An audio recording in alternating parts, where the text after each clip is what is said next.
Hare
Oh, Vaishnav Goswami, please be merciful to me now. There is no one except you who can purify the fallen soul. Where does anyone find such a merciful personality by whose mere audience all sins go far away?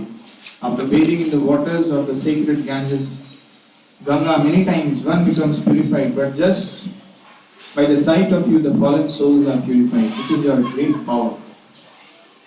The holy name delivers one who has committed an offense to Lord Hari. But if one commits an offense to you, there is no means of deliverance. Your heart is always the resting place of Lord Govinda. And Lord Govinda says, the Vaishnavas are in my heart. I desire the dust of your lotus, of your holy feet in every birth I may take. Please consider Narottam yours and be kind upon him.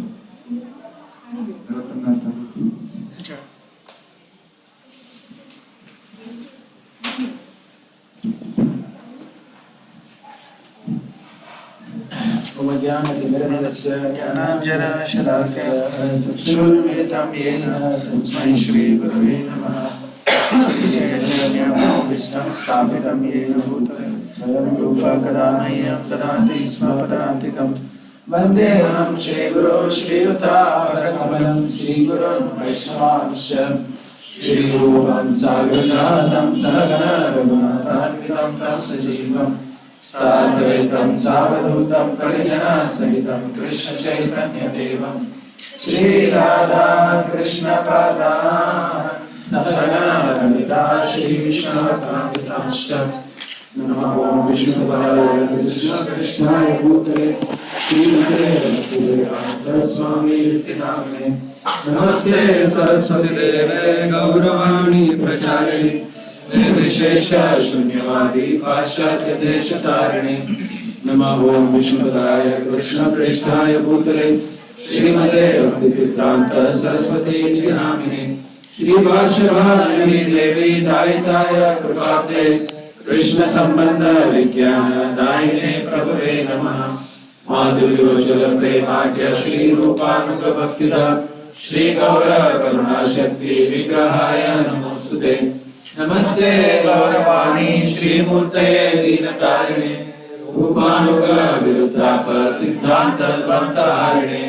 नमो गौरीश्वराय साक्षात् वैराग्यमूर्ते विप्रलम्बर संबोधे पदाम्बुजाय ते नमः। नमो भक्ति विनोदाय सच्चिदानंद नामिने गौरशक्ति स्वरूपाय रूपानुगवदाय ते। गौरविभाव भूमिष्ठं निर्देष्ट सज्जन प्रिय वैष्णव सार्वभौम श्री जगन्नाथाय ते नमः। वाञ्छाकल्पतरुभ्यश्च कृपा सिन्धुभ्येव च पतितानां पावनेभ्यो वैष्णवेभ्यो नमो नमः।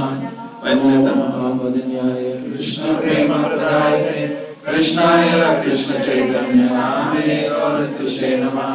पंचतत्वात्मकं कृष्णं भक्तरूपस्वरूपकं भक्तावतारं भक्ताख्यं नमामि शक्तिशक्तिकम्।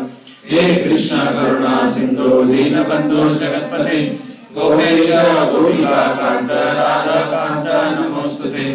जयतां सुरतो कमलो मन्दामतेर्गति अस्सर्वस्व पदाम्बोजो राधा मदन मोहनः दिव्यादिन्दारण्यकल्पद्रुमदः श्रीमद्रत्नाकर सिंहासनस्थो श्रीमद् राधा शील गोविंद देवो पृष्ठलिपि सेव्यमानौ स्मरामि।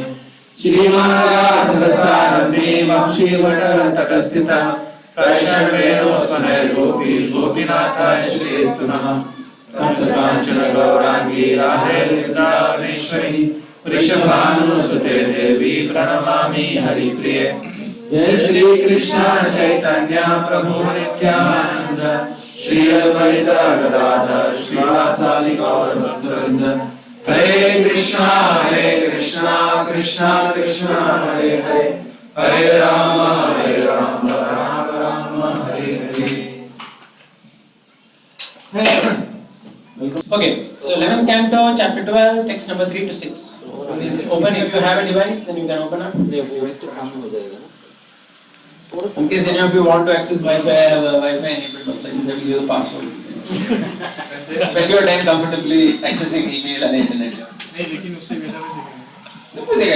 Internet देखा 11, 12, 3 to 6. Those of you can open, please open. So we'll read the verse and then we will. How many of you have this thing, Bhagavatam with you, like in terms of this? Oh, so that's very less in Mataji's. 11, 12, 3 to 6, bro. Yeah, 11, 12, 3 to 6. Okay, I'll just read the verse in the translation. Satsang, this is Krishna speaking this to Uddhava.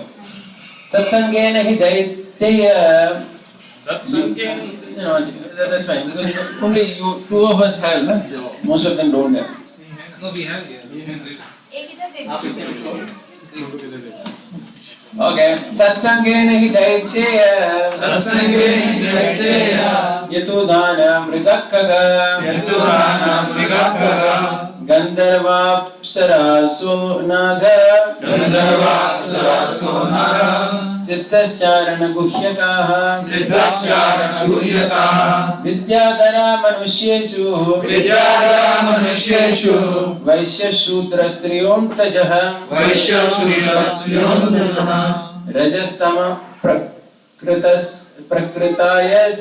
रजस्तमः तस्मिन् युगे युगे. तस्मिन् युगे युगे बहवो मत्पदं प्राप्तस्. त्वष्ट्राकाय ध्वनादयः. वृषपर्व बलिर्बाणो. मायाश्चात विभीषणः. सुग्रीवो Hanuman रक्षो. Sorry, it's Riksho. Gajo Gradho Vanipaatah. Vyadha Kubja Vraja Gopyo. Yajnapatnyastata pare. So, it's a very interesting translation. Basically, the theme is that how different kinds of people also take shelter of Krishna.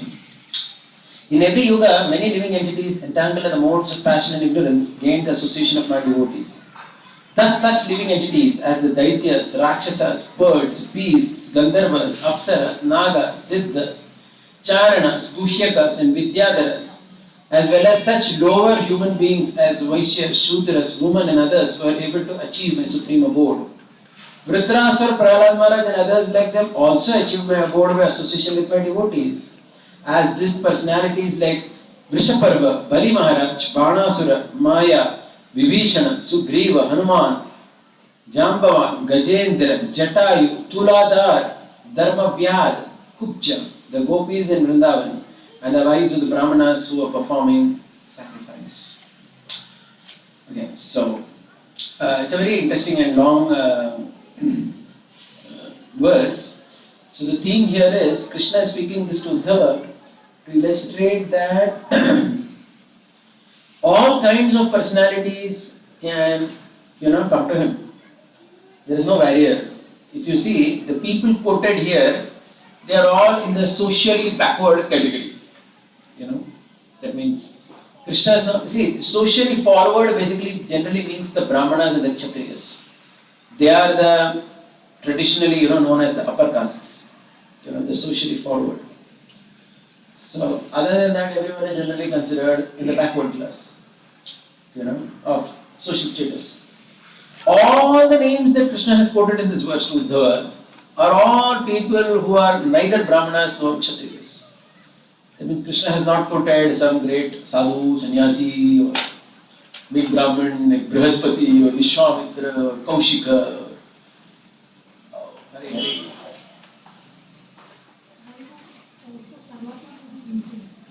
Yeah, so what to do? We could. Hi Krishna. So we welcome Kurban Prabhu and Mataji with their daughter. Have you named them? Janvi. Janvi. Yes, you told me. Let's welcome her by loudly chanting. So, you just keep the door closed so that Mataji can be given a chair and a very special place. Come with her. You and me.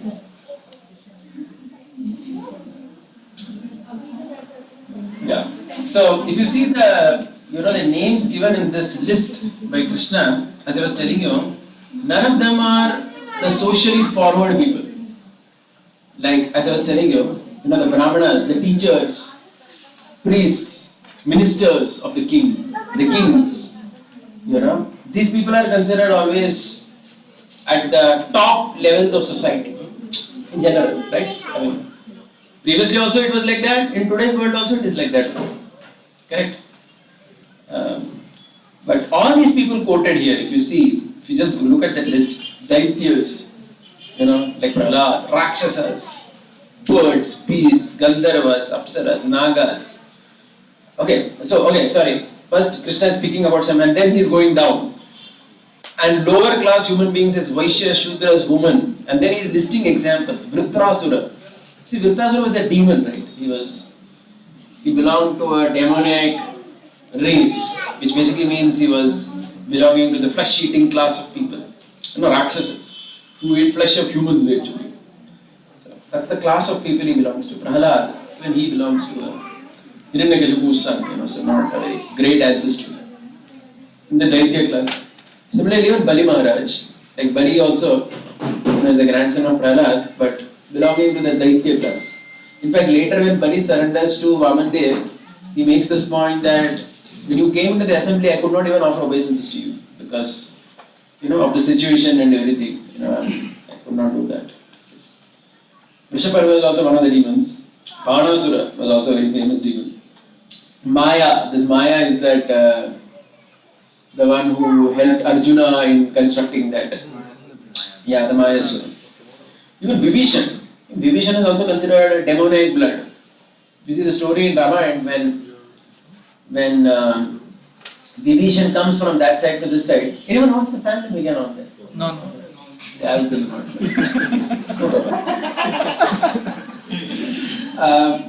When Vibhishan, when he comes in order to surrender to Lord Ram, so that time we all know, Ram is asking people. So initially, other than Hanuman, everyone, Sugriv and all these people say that this fellow cannot be trusted, he is a demon after all. The demonic blood runs in his body. So Hanuman basically counteracts that completely and he says that, no, Vibhishan is a very sincere soul, I have seen him when I went there. He kind of says. When Lord Ram is asking Hanuman his opinion. But even though he says that, the point is, even though he says that, Lord Ram says that I do agree with, I disagree with both of you, he basically says. That it is a fact that he belongs to the demonic race, he is a brother of Ravan, and that history can never be wiped out.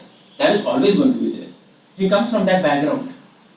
But still, My nature is that anyone who comes to me, I accept him. So the point is, Lord Ram is not saying that no, he is not belonging to that family or that class. So that ancestry can never be wiped out. Similarly, even Sukhdev, Hanuman, if you see all these monkeys, they were not of a very high culture or race. In Ramayana, this one particular thing comes where Gaurav Prabhu says this point that the culture of Kishkinda was of enjoyment. Just like when Ravan and Vali, they sign an agreement, a friendship. As part of the friendship, they say that everything that belongs to you belongs to me. Your wife is my wife is your wife. Yeah, it's like that. The concept of what nowadays many people talk of, in the Western and developed societies, in terms of swapping of couples, etc. is mentioned in relation to the discussion between Vali and. That's one reason, right, why Ram tells our Sugriv to marry Tara. Many times the question is asked, Tara se shaadi kar rahe ho, to vidwa hai abhi. No, the whole point is that is monkey culture. So over there, Tara cannot remain without a husband. Too many monkeys will exploit her. Now at least only one monkey will, do something. So both सारे बंदर उस पे कूद पड़ेंगे तारा के ऊपर. So you don't have any protection. So the culture was something like that. Okay, so the whole point is that, yeah.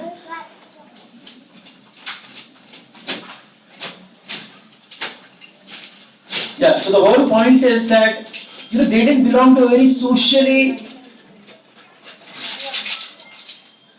The whole point is that they didn't belong to a very high social status. Right? The monkeys. They were very low class people in that way. Gajendra, of course, was a Jambavan, they were animals. Jatayu was a vulture. So vulture means we know, right? They eat so many things. They eat non-vegetarian food for that matter. That's their survival actually. It's not that you would be eating only chapati or something, obviously. Jatayu is a vulture. Tuladhar धर्म व्याध अभी धर्म व्याध तो इसके ऊपर ही आज का आधा लेक्चर है मेरे को टॉक अबाउट या we're going to talk about this too. Yeah, both of these people. Kupcha was also one of the high class hunchback woman and the gopis in Vrindavan. Now please note, even the gopis in Vrindavan were not of a very high social status. The gopis in Vrindavan are known for their devotional service. But if you see social status, what was their position? Milking cows, cleaning cow dung, selling milk, this kind of work. I mean, many of us may like to be the gopi, but if you were told that all your life, why don't you clean cow dung and milk cows, that prospect would not be too appealing, even though we know that cows are to be served, etc. We would prefer to work with the apple maker and do some humble service of mailing people. We would not really want to, clean cow dung and do all this stuff. And the wives of the Brahmanas, Dvija Patnis, because generally, women as a class are considered equivalent as Striyo Vaishyas Tata Shudras in that category.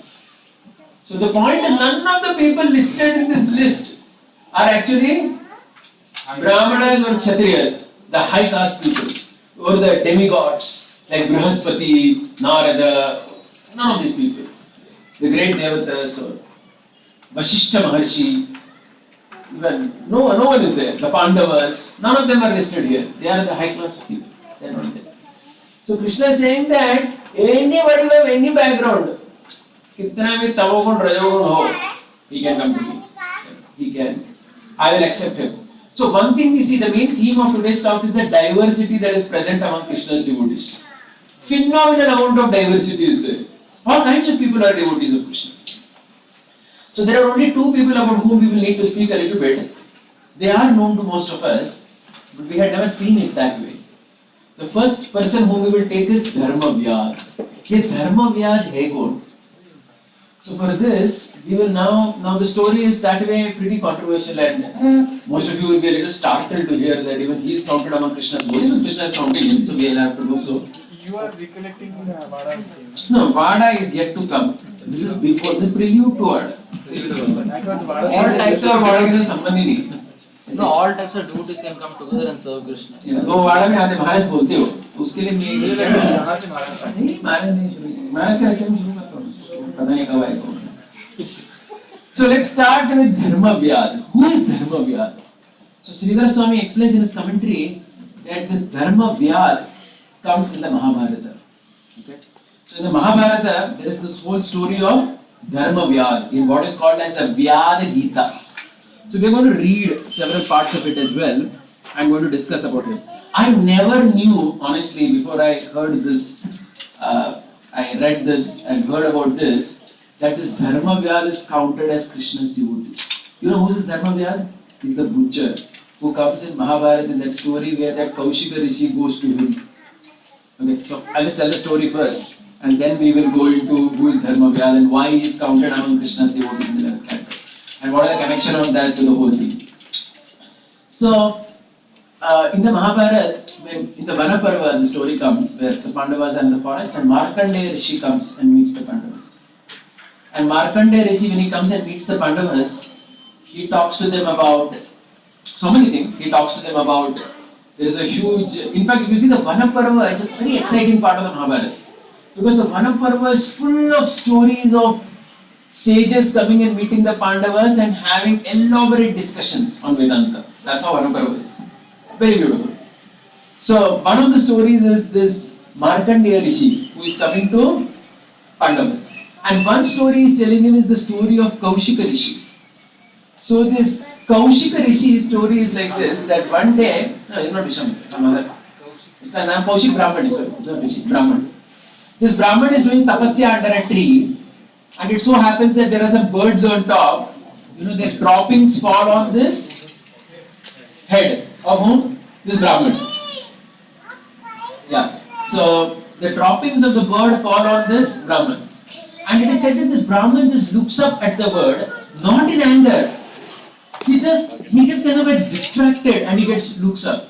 And when he looks at the birds, because of the tapasya that he was doing and everything, that somehow manifests as an, not really a very willful anger actually, but as just as an expression of sudden disturbance and disrupt. And the birds are burnt to ashes, which had passed too low to hit. And the Brahman actually feels bad that I did like this. He actually repents that why did I burn these birds like this? But it just so happened. That means even his momentary upsetness, to call it, just being upset, burned those birds. Then he goes into the village to the house of this Brahmani to beg. He goes to beg. So when he goes to this lady's home, she's a Brahmani, she tells him, I will give you Bhiksha, wait, she says, and then she goes in. And then when she goes in, she gets caught up in so much work, and then what happens is, her husband, he comes from somewhere, so she serves him prasad and everything.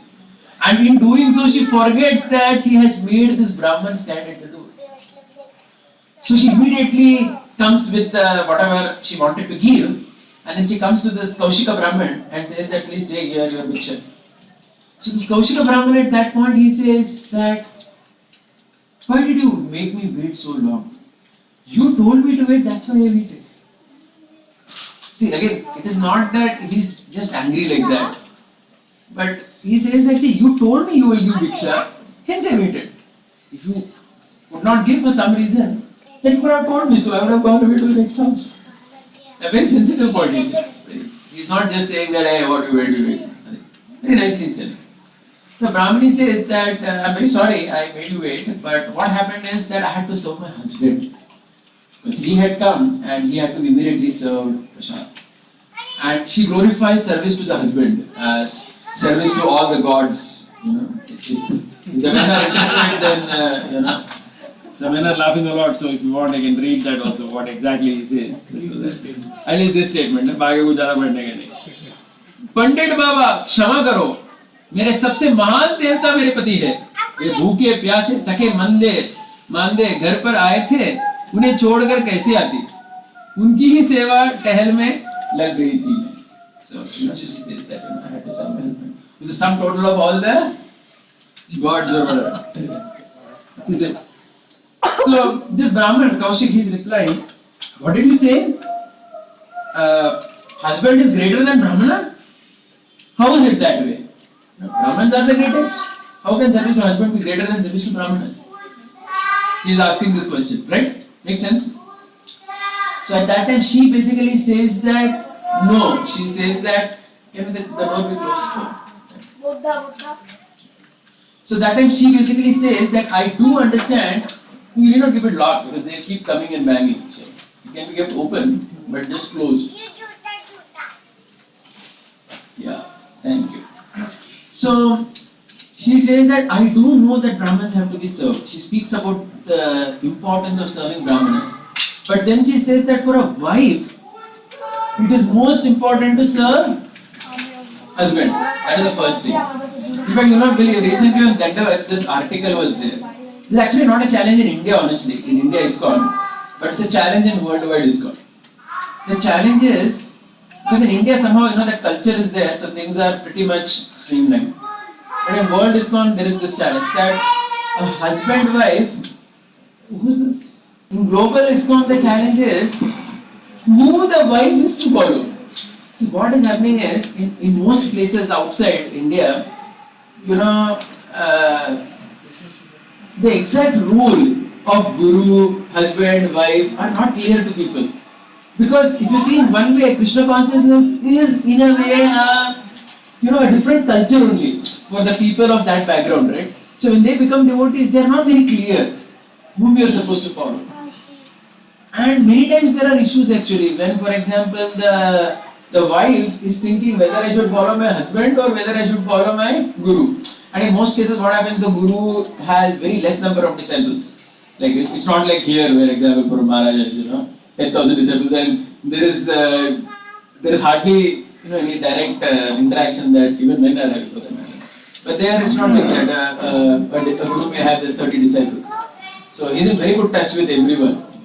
So, and the woman, what happens is they tend to look, more. That article explained actually in Gandavats. They tend to look at their husband to their guru with more kind of reverence and obviously so many things, and they wish that they only follow him and not the husband.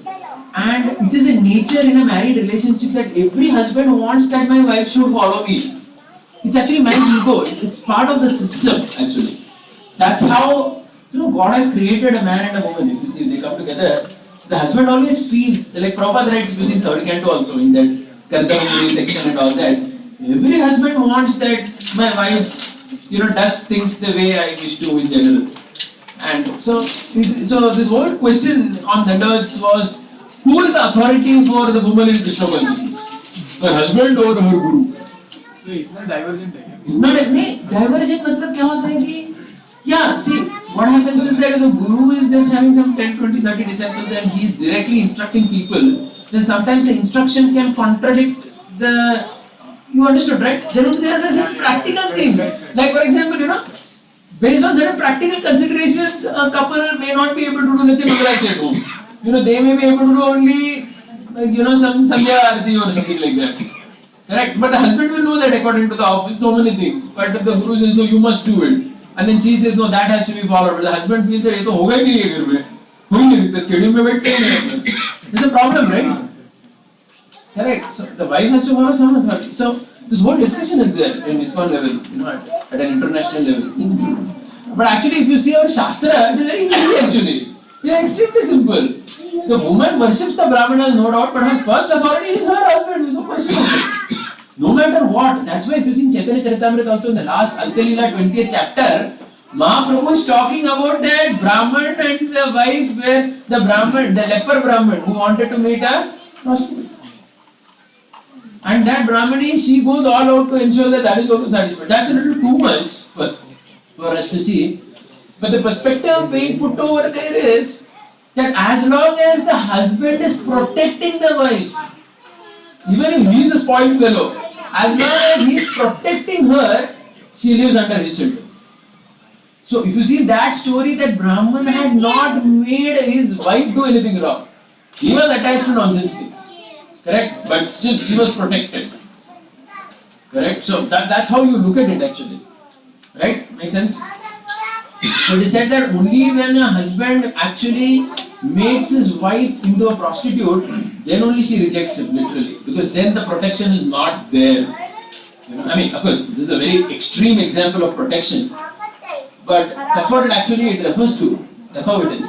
So the whole point here is this Brahmani, she tells this Kaushika Rishi that, hey Brahman, please try to understand that for me as a wife, my husband serving is my first duty. I know Brahmins are to be respected and served, but this is my first duty and hence I have to do this. Then she says, but of course Kaushika Rishi is a little annoyed. He's annoyed not because he didn't get the bhoga in time, but he's annoyed because she made him wait and she didn't come and for some reason. So she says that don't think I'm like that bird which can be burned. So then he gave him the little started that how come she's talking like this?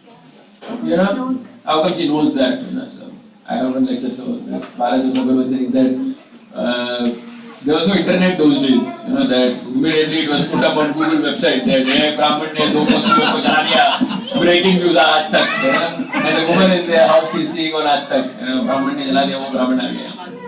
So anyway, so she tells him at that time, if you want to learn more about religion, go and meet Vyadha, this Dharma Vyadha in Mithila. Go and meet him. He will tell you. So who is this Dharma Vyadha? He is the Dharma Vyadha who has been spoken about in the 11th canto, which is the verse that we read. So now it's obviously a very interesting question. So he's asking, who is this Dharma Vyadha? So he says Vyadha actually is a butcher. He's a butcher who takes care of his parents very nicely and who does his job. So this Kaushika Brahman is a little bit confused that how come this butcher is being glorified by, this lady as someone from whom I should learn dharma. I am a Brahman after all. But nevertheless, he accepts her advice and he goes to Mithila. And then when he goes to the house of this Vyadha, Dharma Vyadha means a butcher actually, a meat eater, meat set. Why Dharma? Dharma Vyadha, Vyad is okay, he kills, yeah. I think specifically to this person is Dharma Vyad. Yeah, उसका नाम ही धर्म व्याद है, उसका नाम ही वैसे है, धर्म व्याद से उपदेश लेना. And Sridhara Swami in the 11th canto says that Krishna is speaking about this person only in that verse. He is a devotee who has achieved Krishna. Bro, he was a hunter, bro, or a hunter? Butcher. Yeah, wait. इधर आप Google पे होगा. Purport में. अच्छा purport में. कौन सा purport में? This is not that word. Okay. छोटा सेंटेंस लिखा है. एक लाइन का 11 3.6. Yeah, correct. Yeah, एक ही लाइन लिखा है ना? Non-married hunter. Yeah, आज जिसके अंदर बराबर. Yeah. So this fellow's background is like this. He was actually okay, leave that background. I'll come to that later. Anyway, so when Kaushik Brahman goes to this Vyada's house, this Vyada at that time he's in his shop and he meets this Brahman and he says, oh, my dear Kaushika, please come. I think that lady Brahmani has sent you. So he again gets shocked. How did he understand about this? But anyway, it's not mentioned how he understood. So he says that this is not the right place for us to talk because there is a meat shop and this fellow sells the meat of pig and buffalo. So he's like, this is not the right place for you to be. Let's go home and we will talk there. So he takes him home. So when he goes home, obviously the Brahman is wondering that how come this fellow is the person to whom she has sent me. So in the Mahabharata there are 3-4 chapters called Vyada Gita, the lectures given by this fellow. But there are certain things very interesting what he says. In fact, some things I would like to read as it is from the Mahabharata. So we'll read that and that will actually give us a clue as to why he is counted as one of the devotees of the Lord. Vipravar, मैंने यह काम अपनी इच्छा से नहीं उठाया है. यह धंधा मेरे कुल में दादों परदादों के समय से चला आ रहा है. स्वयं में ऐसा कोई कार्य नहीं करता जो धर्म के विपरीत हो.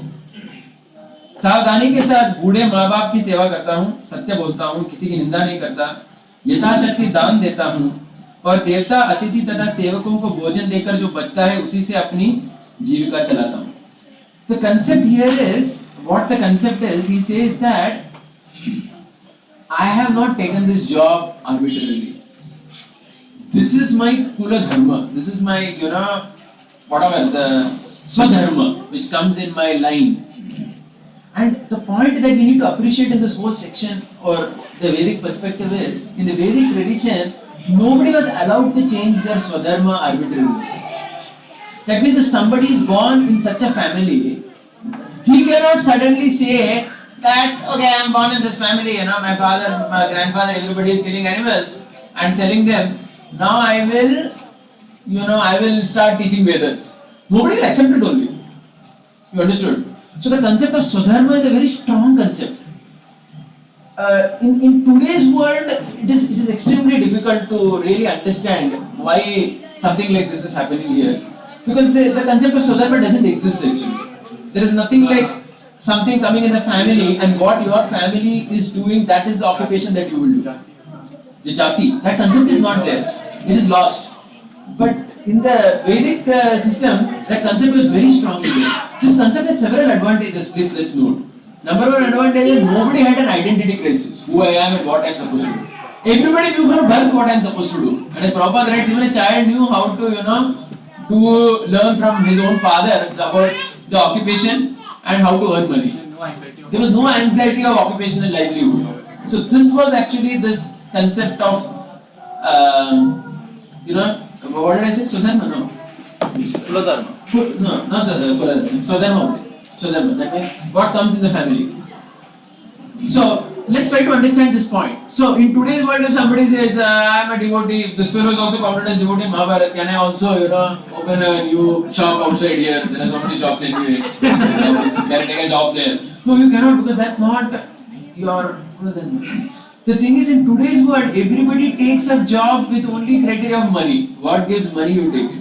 Here it was not like that. Whether your Swadharma gave you money or it did not give you money, you would take that only. It is not that if your Swadharma was giving less money and your neighbor Swadharma was giving more money, you switched over from your profile to his profile. Such a concept did not exist here. But still, this Vyada says some personal principles. So look at that. That will actually make things very clear. मैं स्वयं किसी जीव की हिंसा नहीं करता. I don't kill any animal myself. अगर दूसरे लोगों ने ऑलरेडी मारा हुआ है किसी सुअर या भैंस को, उसका मांस लेके बेचता हूँ. फिर भी मैं स्वयं मांस कभी नहीं खाता. I don't eat also fish. So he says, I don't kill any animal, nor I eat any. Because I know that we are not supposed to do that. But I have been put in a situation, and Sridhar Swami explains about this fellow, that he was actually some kind of yogi in the past life who was cursed by one Brahmin to be born in a butcher's family. So he was born here, like Vritrasura and all. So when they are born in that family, they have to abide by those family norms. But still in that, he says that these are my boundaries. I will not kill any, neither will I eat anything like that. Meat.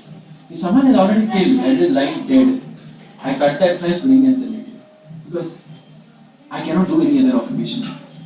But in the same way, someone is consuming and 6 people are. Yeah, so obviously this is not a standard. Again, if you look at it from that perspective, yes, there is a trouble here. But then that's where we need to understand that from the Shastra, even the concept of sin and piety and everything, it is actually relative. It has to be seen in the context of the person where he is. Being born in such a background, still deciding that I will be a vegetarian, I will serve sadhus, I will give in charity to the sadhus, I will lead a pious life myself. But unfortunately, the selling meat thing which is there, this is unavoidable because there is nothing like he can do another job. See, try to understand. There is a social framework where he's stuck over there. You cannot change it. That's the point really. Okay, so beyond this, I'm not going to read these chapters. There are actually 3 or 4 chapters of what they call as Vyada Gita. Where Gita means he's giving instructions on the 3 modes of material nature, on the soul transmigrating, on Brahman, everything he talks. He talks to this Kaushika Brahman. And then he talks about how he's serving his parents and everything. And then at the end, Kaushika Brahman realizes that he has been so much engrossed in his tapasya and all that he has forgotten to take care of his parents well. So then the Vyada advises him that everything, all your tapasya and all is good, but your parents are having no one currently to take care of you. You'll have to go and do that. So then he goes there. He goes to take care of his parents. Yes, this Kaushik Brahman. So tapasya सब बंद करके हो जाता है. is actually the end of the story. There are many instructions. But we had all heard the story before. Generally, my understanding previously of the story was that the story is there in Mahabharata just to tell people that you should take care of your parents. I say that, understanding. I never knew that Krishna is counting him in 11th canto as one of the devotees. That was not known.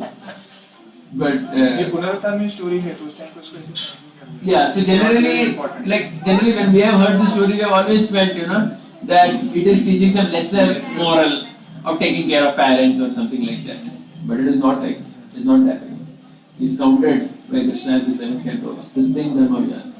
So this is a commentary of Sridhar Swami. He says that this Dharma Vyad is the same Dharma Vyad of Mahabharata, whose story was narrated by this thing, right? So there are many lessons to be learned here. One primary lesson which I am trying to focus on in the context of what Maharaj also spoke and so many other things is that there is a huge amount of diversity that exists. And unless, Maharaj was speaking on that in his Wada, that unity in diversity, that unless we can accommodate that diversity, how will we will really not appreciate, we will not be able to appreciate every devotee also. Just imagine hypothetically, suppose we were still living in that society. Of course, it's not true because in today's world, Swadharma has been broken down. No one knows who is their Swadharma. So, what is the rule for all of us? What is the rule for all of us? हमको Swadharma मालूम ही नहीं अपना. My father is software engineer, mother is BPO consultant. So, what is my Swadharma? IT. दोनों का marriage. Software और BPO के बीच में IT sector. So, अनुकूल से संकल्प, प्रतिकूल से परिजन. Whatever is favorable for devotion, accept. This Swadharma totally have already. But the Swadharma concept was very strong. That's why if you see in Rup Sanatan also in the Chaitanya Charitamrita, when they come to Chaitanya Mahaprabhu, they say that see, we are actually lower than Jagai and Mother. Because Jagai and Mother, they never accepted the servant, they never became servant of anybody. Because that was such a low class actually, from the Swadharma concept. Like a Brahman, Jagai and Mother were Brahmins. Of course, they did everything else nonsense. But they did not become a servant of someone else, salaried man.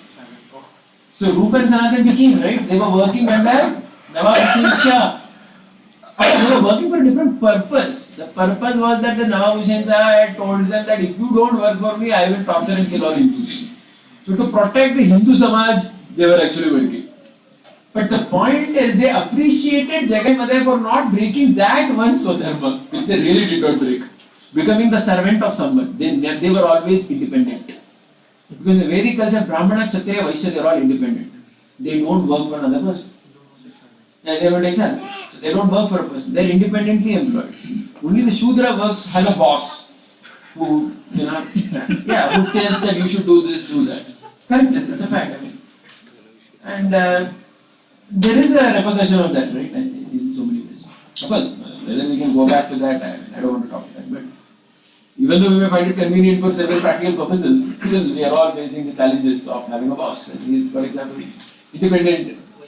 Whatever, that is higher up than the Shudra class. Independently employed, right? Not taking Employed. Independently employed. You don't have a boss to report to. He is also independent. Great, good. So this is one lesson. So the second lesson is the diversity. Just try to hypothetically imagine. Suppose we were in a society where there was one person who, as a Swadharma, he was selling meat. He was not killing, and neither was he eating. And he was also part of our society. How would we be able to accommodate him? I'm just asking. Hypothetical question. I know it's not going to happen. But I think it's very difficult, right, for all of us to accommodate because we really cannot see how something like that can be integrated. But if you see Krishna's verse in the 11th canto, he's talking about all kinds of people. And they are all very diverse from each other. The second story in the Mahabharata, which I'll again talk very briefly before I go ahead to actually what happened there, was the story of Tuladha. Yeah, any question on Dharma Vyad?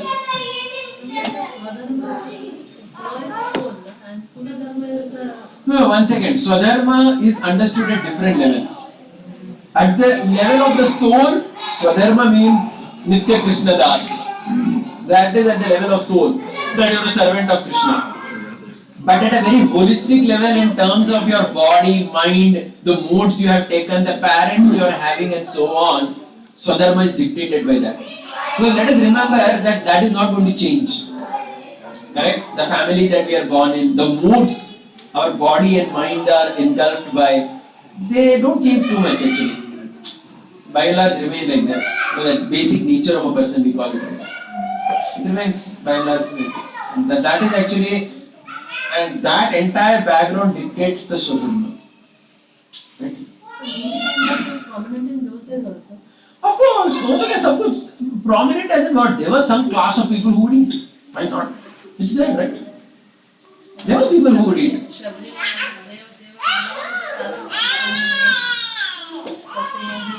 she left her home and, Yeah, and yeah. she was under a spiritual master who also protected her. He did not tell her go back. I don't remember the story of Shabari, but one thing I do remember is that guru of Shabari, whoever that was, forgetting some name. Matanga. I think Govind spoke on this person once. I unfortunately don't remember, but it was something like they all belonged to, none of them were Brahmanas or the high class of people. They were all some other caste of people only actually. Yeah, some other caste of people who were sitting and practicing various tapasyas and austerities. That was at a particular stage of life. You mean in Matanga Rishi's ashram? That Yeah. Gathering? Yeah. Was like The that? gathering was like that. Govind speaks about it. I unfortunately don't remember exactly. I didn't go back to that lecture. But there she is leaving the Swadharma and then she ran away from the house. To shelter of the spiritual master. She followed that vegetarianism and whatever. No, that's what. No, see, same thing here also. This person, Dharmavya, though he is born in the family of butchers, his father, grandfather were all cutting, killing, and selling, and obviously eating also, right? For practical purposes. But there were certain things he could avoid, but there were certain things he could not avoid. The could not avoid was to sell meat. He could not avoid because there was no other occupation only for him. The society was rigid. Nobody would give him another job. He couldn't go and say that, take me in your ashram and give you vegetarian prasad. That was the society so rigid. It was because generally you did dharma and sanskar or whatever and people like you only were born in your family. Brahmin के घर में ब्राह्मण ही आएगा, क्षत्रिय के घर में क्षत्रिय आएगा. सवाल ही नहीं आता है कि Society yeah. नहीं था, परिवार में वैसे ही लोग आते. Yes, everything was fixed, right? Though there was an option to do other things, but it was never going to happen. It was never going to happen. So the change of varna was very rare actually. It was not a everyday affair. Everyone changes their varna. ऐसा हम बोलते हैं example कि Parshuram changed or this person changed. That was a one in a million example. By and large, the normal society functions the way it was. So the society was like that, but in scripture it is said that our varna and our ashram it only depends on our Guna karma. So Yeah, that's what. See again. Generally, your qualities and all are determined by your garbha and samskar of your parents only, right? He in fact says one more thing. I'll tell you, if I read it now, you'll be shocked. He says that I never. I'll read that. It will tell you what standards he was following. One second, just listen to this. ऋतुकाल प्राप्त होने पर ही स्त्री संसर्ग करता हूँ. He's saying this also. He's saying what standards he follows in it. He says other than the right time, I don't contact my wife for sense enjoyment. See, so what you understand is this person was a very rare fellow who was actually a yogi of the past life. That's what Sridhar Swami explains with some reference from Mahabharata. He was somehow born in that family now because of a curse. You understand? But because he was born in a family that he could not do other occupation. So he had to do that, but still within that he kept himself as pure as possible. That's the beauty you have to appreciate, right? He said that no, these are the things that I will do. These are the things I will not do. That's how it is. And as far, yeah. Very strange question, but one section of people are not in the list. There are some who are non-vegetarian. They're like animals, like all the Jatayu and all these people. Yeah. But none of the humans are, those are mentioned, they are non-vegetarian. Well, we cannot really. Okay, anyway, go ahead. That with an assumption we go ahead.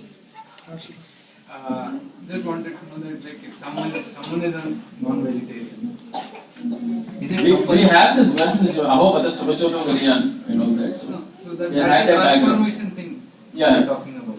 Yeah, correct. Yeah, right. So this person, he says, right, though I'm born in a family, perhaps my family was eating meat, I do not do that. But still the point is there are certain things that are unavoidable for him. The selling of meat was unavoidable only. You get it? Personal practices he's sticking. Yeah, his personal, but the He cannot- occupation he cannot change now. Jati- The society, jati he cannot change him. He's born with that. He's forced by situations. Shaped to that. So, I mean, can somebody break the four relative principle and still be devotee? Yeah, that's the point I was. Yeah, see, that's why again you have to understand that the regulative principles are for us. If you see, you cannot take the story and think that now this can apply to me also. It does not. Because you don't belong to that background. But he was Neither are you not- practicing your Swadharma. If somebody is actually saying that this is the Swadharma which is coming since Pidya and this is exactly what I am doing and I have maintained the Garbhadan Sanskar perfectly well, then that's a different thing totally. But he was not breaking regular, he was not eating meat. But selling meat also technically wrong, na? According to our. But that is means that generally it refers to when it is killed. Like you kill it and then Somebody else killed it or whatever. Again, see, okay, I'll ask you a question. Can we start that occupation outside job? Prabhupada also said, right, you can sell the meat of a dead animal already. So find all dead animals, it's already. It's tamagod, right? So many things. It's not something that you would do. Like, in fact, when this person goes to meet him, this Kaushik Brahman, he sees that he's cutting the flesh only of the pig and all that. That's his job. Actually, he's an exception to following the jati but still maintaining his standards. It will Yeah. not happen like that. If you're following. That's why he's counted in the Srimad Bhagavatam, na? He's counted in the Srimad Bhagavatam 11th He's an canto. exception. He's an So exception. the point saying that we can break regulative principles. It doesn't apply. It doesn't apply. Once you do that, then that It will means not that. happen. Yeah, it does not apply. That's why only one person is doing and he's in Srimad Bhagavatam. Sorry, even what you are telling is good quality, but because of his selling the meat, so how these laws of nature apply? Because That's why we have to also understand that the laws of nature also apply in terms of, see, if you see even the punishment and everything in the Vedic system, it's not that anybody does a mistake, everybody has equal punishment. ऐसा है ही नहीं शास्त्र. Contextual है. The whole Shastra is context sensitive. You have to read Shastra context sensitively only. You cannot say that one law for all. This is actually inhuman. How does that work? How can one law work for everyone? It doesn't work. The Brahman का punishment अलग था, Kshatriya का अलग था, Vaishya का अलग था, Shudra. Even the But the kings, same crime. when they had to punish, yeah. The Brahman was sometimes just left off with a scolding, and the Shudra was just made to sit on a donkey and walk around everywhere. Punishment ही अलग है उनका. So it's different. It's in the context. but then how is coming as a devotee category? Krishna is counted because he was a devotee. He was a Vaishnava. See, he was a Vaishnava. The Swapachoto Gariyan, they are saying, right? Aren't we reading? Aho bata Swapachoto Gariyan, Jivagre Vartate Nama Tupyam, Tebus Tapaste Juhu Sasnarya, Brahma Vijur Nama, Grandhi. Is he saying or no? Even if you are born in a family of dog eaters, Swapacha, you could be. Means he's born in the family, he will not be. Yeah, but some things he will have to do only. He cannot avoid. If the selling meat part he cannot avoid, what can he do now? That's what he's saying. He's saying that this is my Kula Dharma. I cannot change it, unfortunately. He's not doing for his own sense gratification. Whatever you may want to call it, he's maintaining his family only, right, with it. He's maintaining his wife, children, parents only with that selling of the meat. Prabhuji, this Narad Muni also sometimes he preaches and he makes him to change whatever he was doing. So is that also a special case? Regarding This is what my family is doing and Yeah, Mrigari, right? Valmiki, Very good Valmiki. story. Yeah, good point. Yeah. Valmiki was different because I think Valmiki was a highway robber. I'm not sure if that was his Kula Dharma. I mean, we have to really find out. Huh? He was a very good, he had a very good background. Yeah, good background, right? He was not But that. because of the association of that prostitute, he had to, because of the association of the prostitute, he had to Yes, correct. So Valya Gowda was not in that category. वो change हो गया था. Yeah, as far as Mrigari, if you see, please try to understand there's a difference between Mrigari and Dharmavyar. The difference is Dharmavyar is internally a yogi, a soul, great soul. He knows very well what is what. Mrigari was a total ignorance. Mrigari did not know what he's doing. He was taking pleasure in killing half dead. Of course, that was also Sudharma, but that was a Swadharma which involved very ghastly consequences in terms of there was no sensitivity at all. This person is extremely sensitive person if you see the way he talks. He's He's not of that category. Right? It's totally different. That fellow was in complete ignorance. He is not ignorant, he is in knowledge. He knows all the three modes, everything he knows. He is speaking philosophy to Kaushika Brahman, 3 chapters. That fellow didn't know anything. He was killing half and he was enjoying also. Maja hai. Ala mare hue dekhe. He told, and you see Narad also, very beautifully he tells him, why don't you kill the animal fully at least? They will not suffer so much. If you kill them like this is a punishment. Then he says that I would rather not do it only. That's how he takes it directly.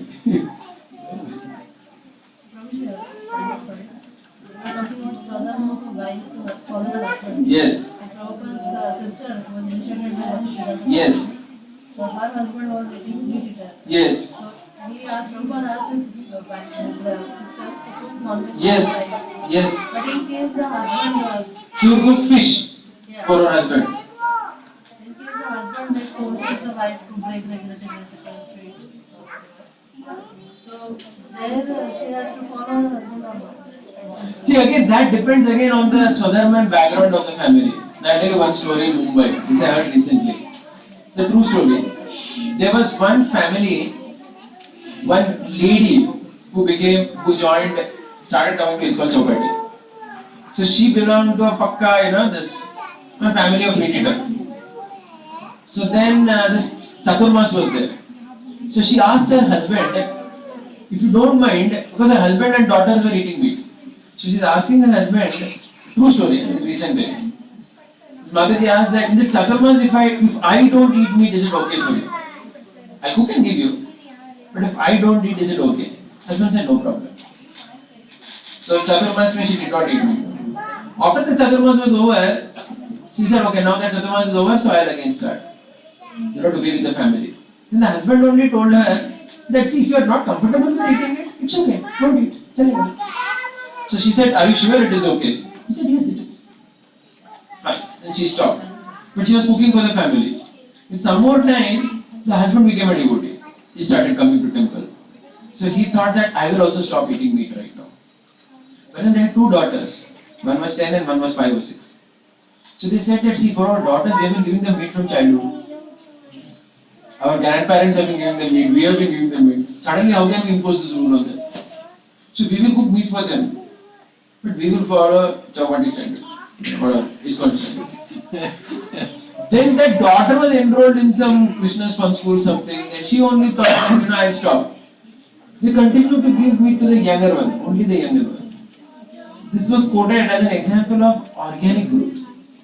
That means, see, they are coming from a family. Suddenly you cannot disturb that whole thing. Saying, now divorce only. What nonsense, you what? अभी तो चल रहा था 30 साल तक suddenly क्या हो गया तुमको?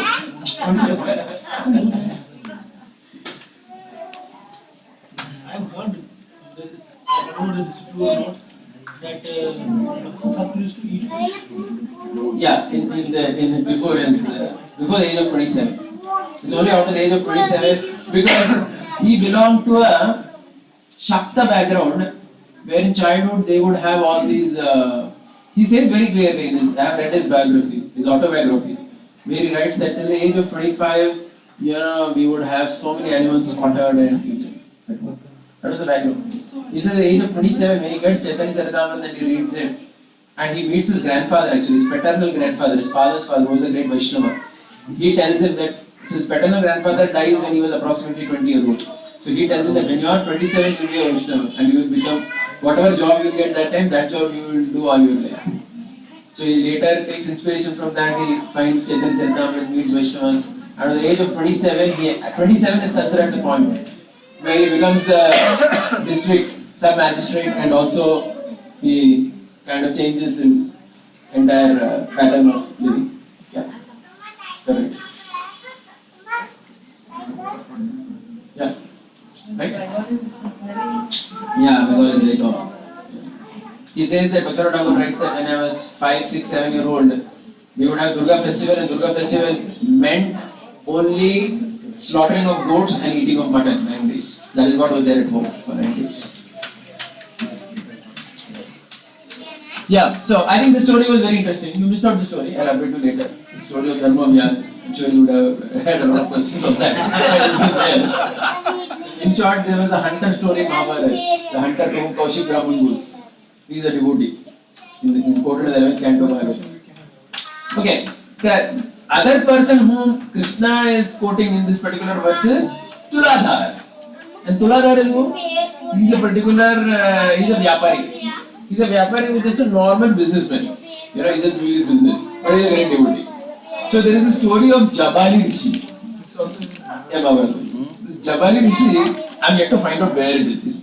How then this Mahabharata which I have is not indexed. So I can't just go to the end and say Jabali, go to the, I have to pura padke dekhna padega, kidhar hai Jabali. You understood, right? It's not indexed like our BBD books. So वहाँ पर ये वेदा कैसे, just Jabali type कैसे हो गया? तो ये पढ़ने का ही नहीं, you will easily quote it. But unfortunately this is not like that. So this Jabali Rishi, he was one great Rishi, and it is said that, I mean his story is very beautiful story. So he is doing penance and austerity in some particular place. So one bird pair comes and makes a nest in his hair. So it seems he has long hair, like our Maharaj is in Jarli home. वो है ना वो mongoose को जाके अंदर बैठ जाते हैं. So something like that. This Jabali has long hair. So two birds go and make a nest inside his hair.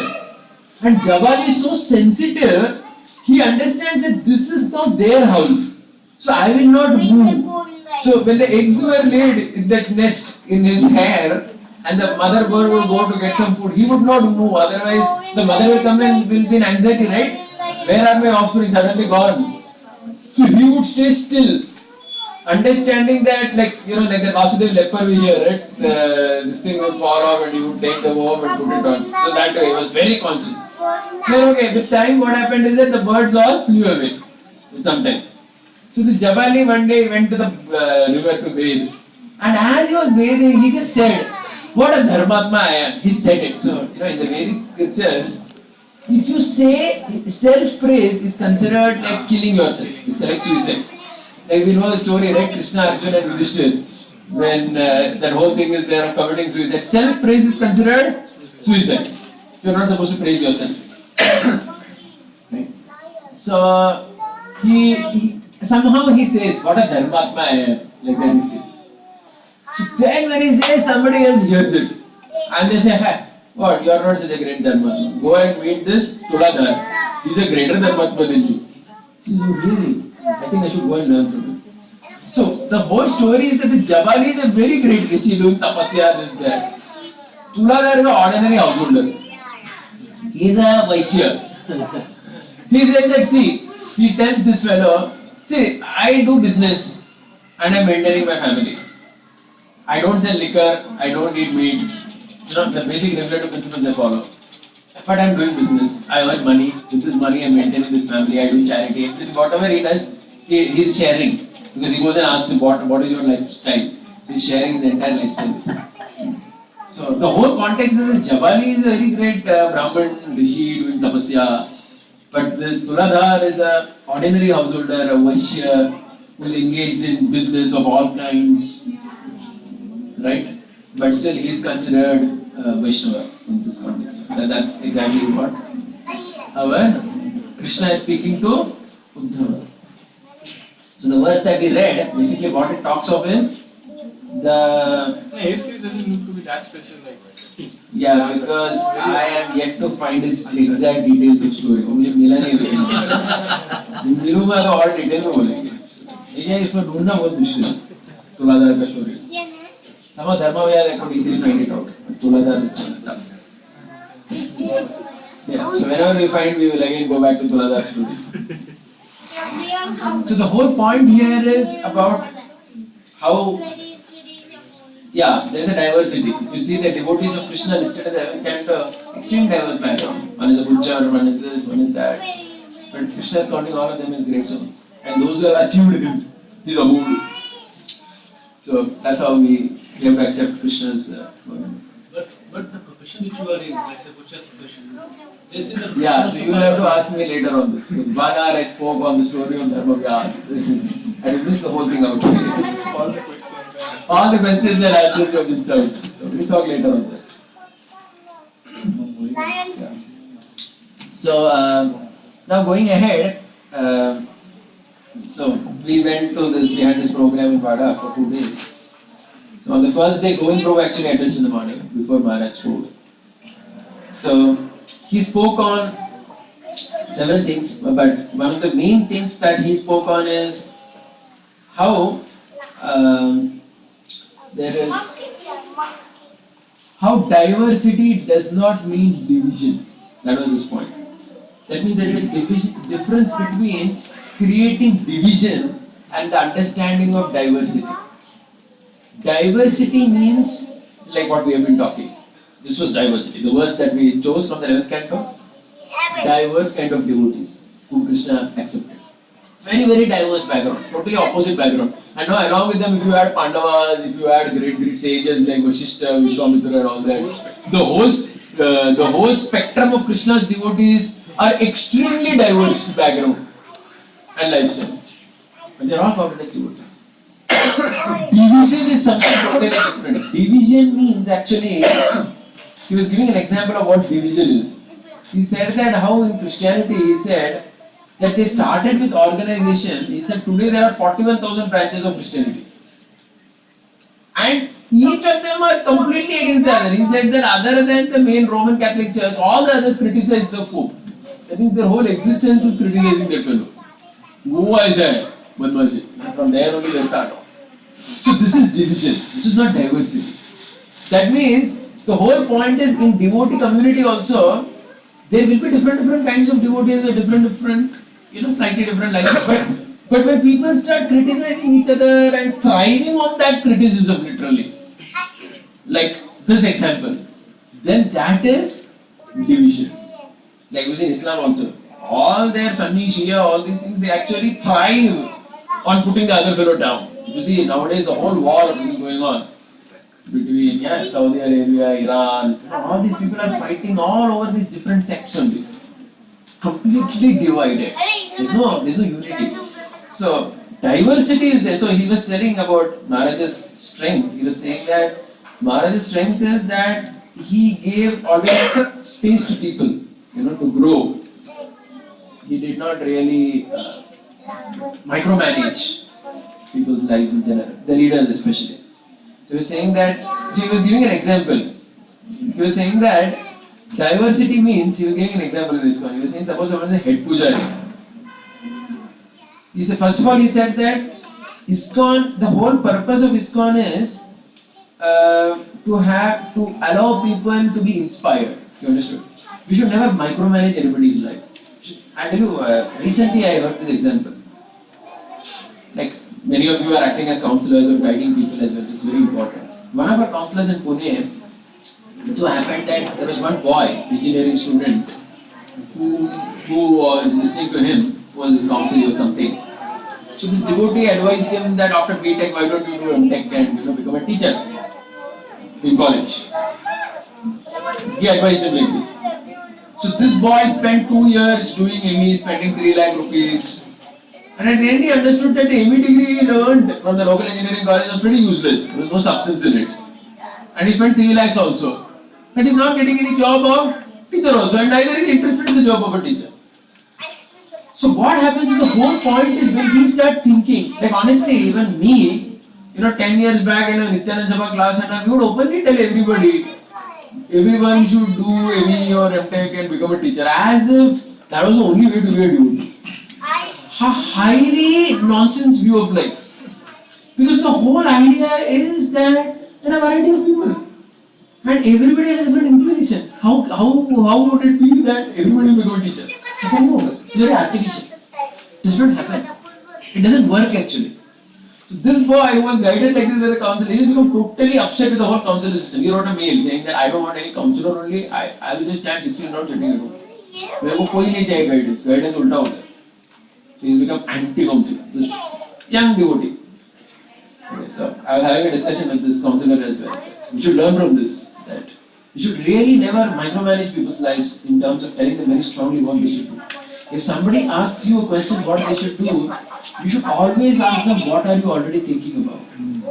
And we have to understand, okay, what they are already thinking about, how that can be within the framework of dharma. Understood? Like somebody says, Prabhuji, I have decided to go to Gulf. Very good. So where are you planning to go? I am planning to go to Saudi Arabia. Oh really? Have you already thought of how it will be like there? Then he will say, Prabhuji, I found out my devotee नहीं feedback नहीं ले जा सकते. वो customs में confiscate कर लेते हैं feedback. Slowly after discussing, you can understand. Okay, Saudi Arabia थोड़ा बड़ा है. Maybe you can go to United Arab Emirates, Dubai. Where Arab from so many people, and you can give you 100 contacts. Somebody will receive you at the Dubai airport. You can have a good time. You can go. You understood? So if a person is in that bracket itself, we are supposed to help them understand what is the best option. Okay, you want to go to Middle East and earn money. Maybe these cities are better than these. But to tell everybody that this is what you should do, so that's actually micromanaging people's life. So you were saying similarly, suppose if you are a head pujari, for example, you have to inspire people, but everybody will want to dress Krishna in a particular way. You understood? Everybody will want to dress Krishna in a particular way, and that is fine. Like, I don't know if you've seen in our temple also, those who are seasoned pujaris, they know actually. Vrindavan Chandra ko dekh ke aaj Rubusam ne dress kiya, Sri Rubusam ne dress kiya. Samajhte hai ki nahi?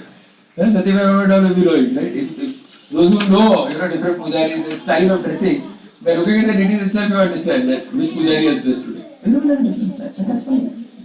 Somebody likes to dress Krishna only, in kind of half dhoti, Bermuda jaisa, 3/4. Yeah, seriously, that's considered fine. Krishna wears that kind of cloth.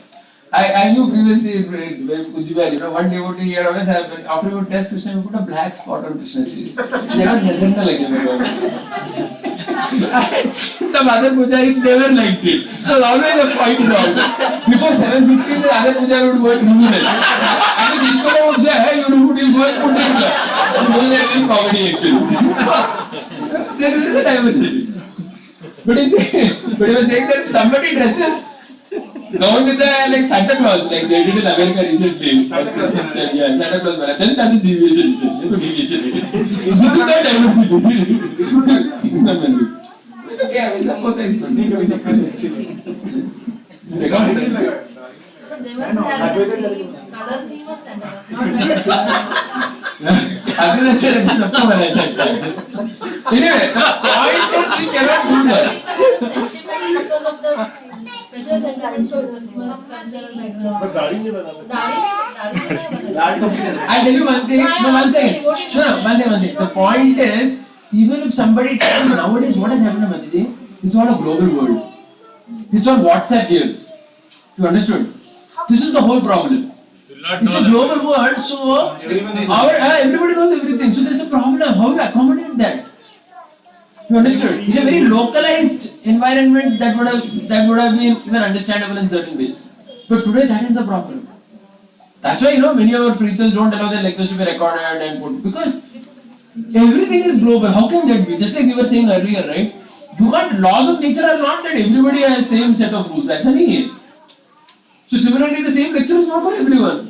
The same kind of setup is not for everyone. So that has to be understood. Anyway. But all 15 hours also they Tiranga dress to Krishna. How is that right? Where? Somewhere, huh? Tiranga dress, huh? Tiranga, that turban they had put for Jagannath Vedas. But I feel that the visitors who come, they must be having. They would like it, huh? This is Indian independence. Jagannath was celebrated. British were out of India.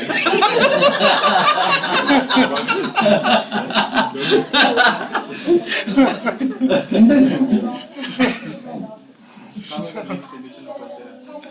Yeah.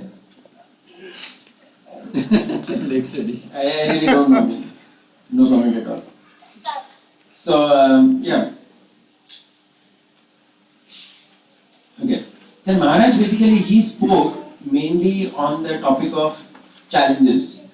He said that in the spiritual challenges in one's life, he was saying that both the scriptures, most important scriptures for devotees, Bhagavad Gita and Srimad Bhagavatam, were spoken at the time of great challenge.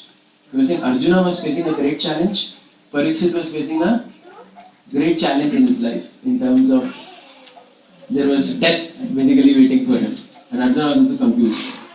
So, and in fact, after the Bhagavad Gita was spoken and after Bhagavatam was spoken, there was challenge was even greater. Like Arjuna after hearing Bhagavatam, a bigger challenge, he had to fight now. And Parikshit after Bhagavatam was spoken, he had to face death literally. I mean, this Takshak had come to kill him. So he was saying that in the greatest challenge, one actually has to seek shelter of Krishna in one's life. And that's exactly what the scriptures are teaching us. That how even in such situation, one. So he was saying that that's why when in the Srimad Bhagavatam, there are so many stories of challenges within that. You see, the Bhagavatam is full of crises, right? Gajendra's crisis, Ambarish Maharaj's crisis, Ramkidev's crisis, Uttara Parikshit. So it's full of crisis only. So the whole thing is how in terms of crisis or challenge, a devotee takes complete shelter from Krishna. Maharaj was emphasizing on this point a lot throughout a large part of his talk. That how any problem in one's life, a devotee sees, he either tries and approaches Krishna or he sees it as his own karma and takes it like that without complaining. So this was the theme actually of his entire first talk, that challenges are there to make us grow in life. And he was saying that how even after Parikshit's death, Janmejaya had this. So he was saying that how the Bhagavatam in general does not approve of a revengeful attitude in general. That means when an attack or challenge comes, you take revenge against that person. He was saying that how that's why even after the Bhagavatam was spoken, Janmejaya wanted to kill all the snakes. It is the Sappa Yajna, right? So at that time what happened? These rishis come and they stop it actually. They say that you can't do this. Just because one snake killed your father, you can't kill the entire race of snakes. And they stop him. And then the yajna continues and Mahabharata is narrated and so many other things are narrated to Janmejaya. So the whole thing is that the Bhagavatam does not approve so much of a revengeful attitude against someone who gives any trouble to you, but rather it encourages you to forgive and to be tolerant. Maharaj is speaking a lot of tolerance. He said tolerant means, tolerance has two meanings, he said. One meaning of tolerance is to resist temptation, and the other meaning of tolerance is to forgive people. He is saying that both of these are important. So tolerance does not mean only to resist temptations, but it also means to forgive. Because if one does not forgive and one maintains vengeance, it is very difficult in such a situation to really take shelter of Krishna. So why Maharaj is speaking this is obviously because as a community grows and as the community grows and people stay with each other for a long time, and when community of devotees also interact very closely with each other, we have seen that over a period of years, so many devotees develop frictions among each other for so many purposes. Right? It's a fact actually, we all know that. Perhaps some of us are even experiencing that. When we are, especially, see the material world is such a place that if you stay very far away from association of devotees and you are hardly interacting, then you will not have any of this problem. But then you have a fundamental problem of association and maintaining your own spiritual life nicely. But if you are very close in the association of devotees, then you have this problem. That there are going to be frictions. And if those frictions are there, how are you handling it? Are you going to be revengeful or are you going to be forgiving? So that's why Maharaj told this thing. These were very appropriate, considering the fact that most devotees, most of us are staying together with each other for such a long period of time. And it is a fact that in a long period of time, we see faults of each other. Because we will see that there are some lacuna in the other person. It will never be the case that somebody is perfect. So that was the real reason why Maharaj was addressing this as the theme of his first talk. That one has to be tolerant and forgiving. And one must do this. So this is applicable at all levels, even at the level of a family. Even at the level of family, if we maintain vengeance, sometimes even a husband-wife, if we are upset with our spouse and we maintain that for a very long time, that's not considered good. One has to forgive and go ahead. Similarly, that applies even to the society of devotees. And what is people believe like this? With so many devotees staying together. The society meeting will be all devotees. So many things. It obviously comes with a set of challenges. And those challenges we will have to face with the spirit. So, then Maharaj was talking about, so that's why Maharaj said that taking care of devotees is very important. Because devotees are going to face challenges and they have to be inspired. So Maharaj was speaking about why he established the counselor system. He said that the counselor system was established to establish this concept of parampara of care. He said that the whole purpose of counselors, see again, please remember, any system in this world comes with its disadvantage also. It's not that we are not aware of that. There are sometimes if you see there are many severe disadvantages in the counseling system.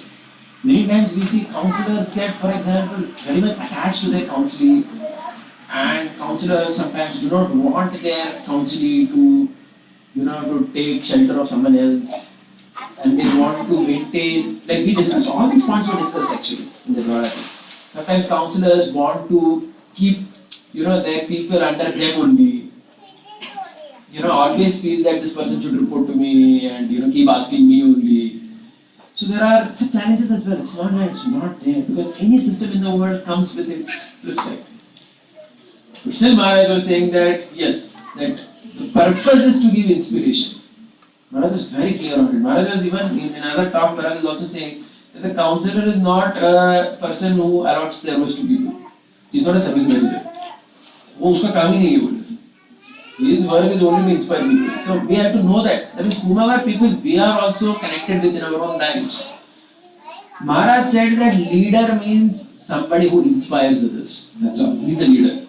So Prabhupada was like that. He was a inspirational force. And in that context, Maharaj quoted from Shyamsundar Prabhu's new upcoming book, Chasing Rhinos with the Swami, where he speaks of how when Shyamsundar was carving the original Jagannath Baldev Subhadra deity, he had kept a cigarette on Baldev's hand.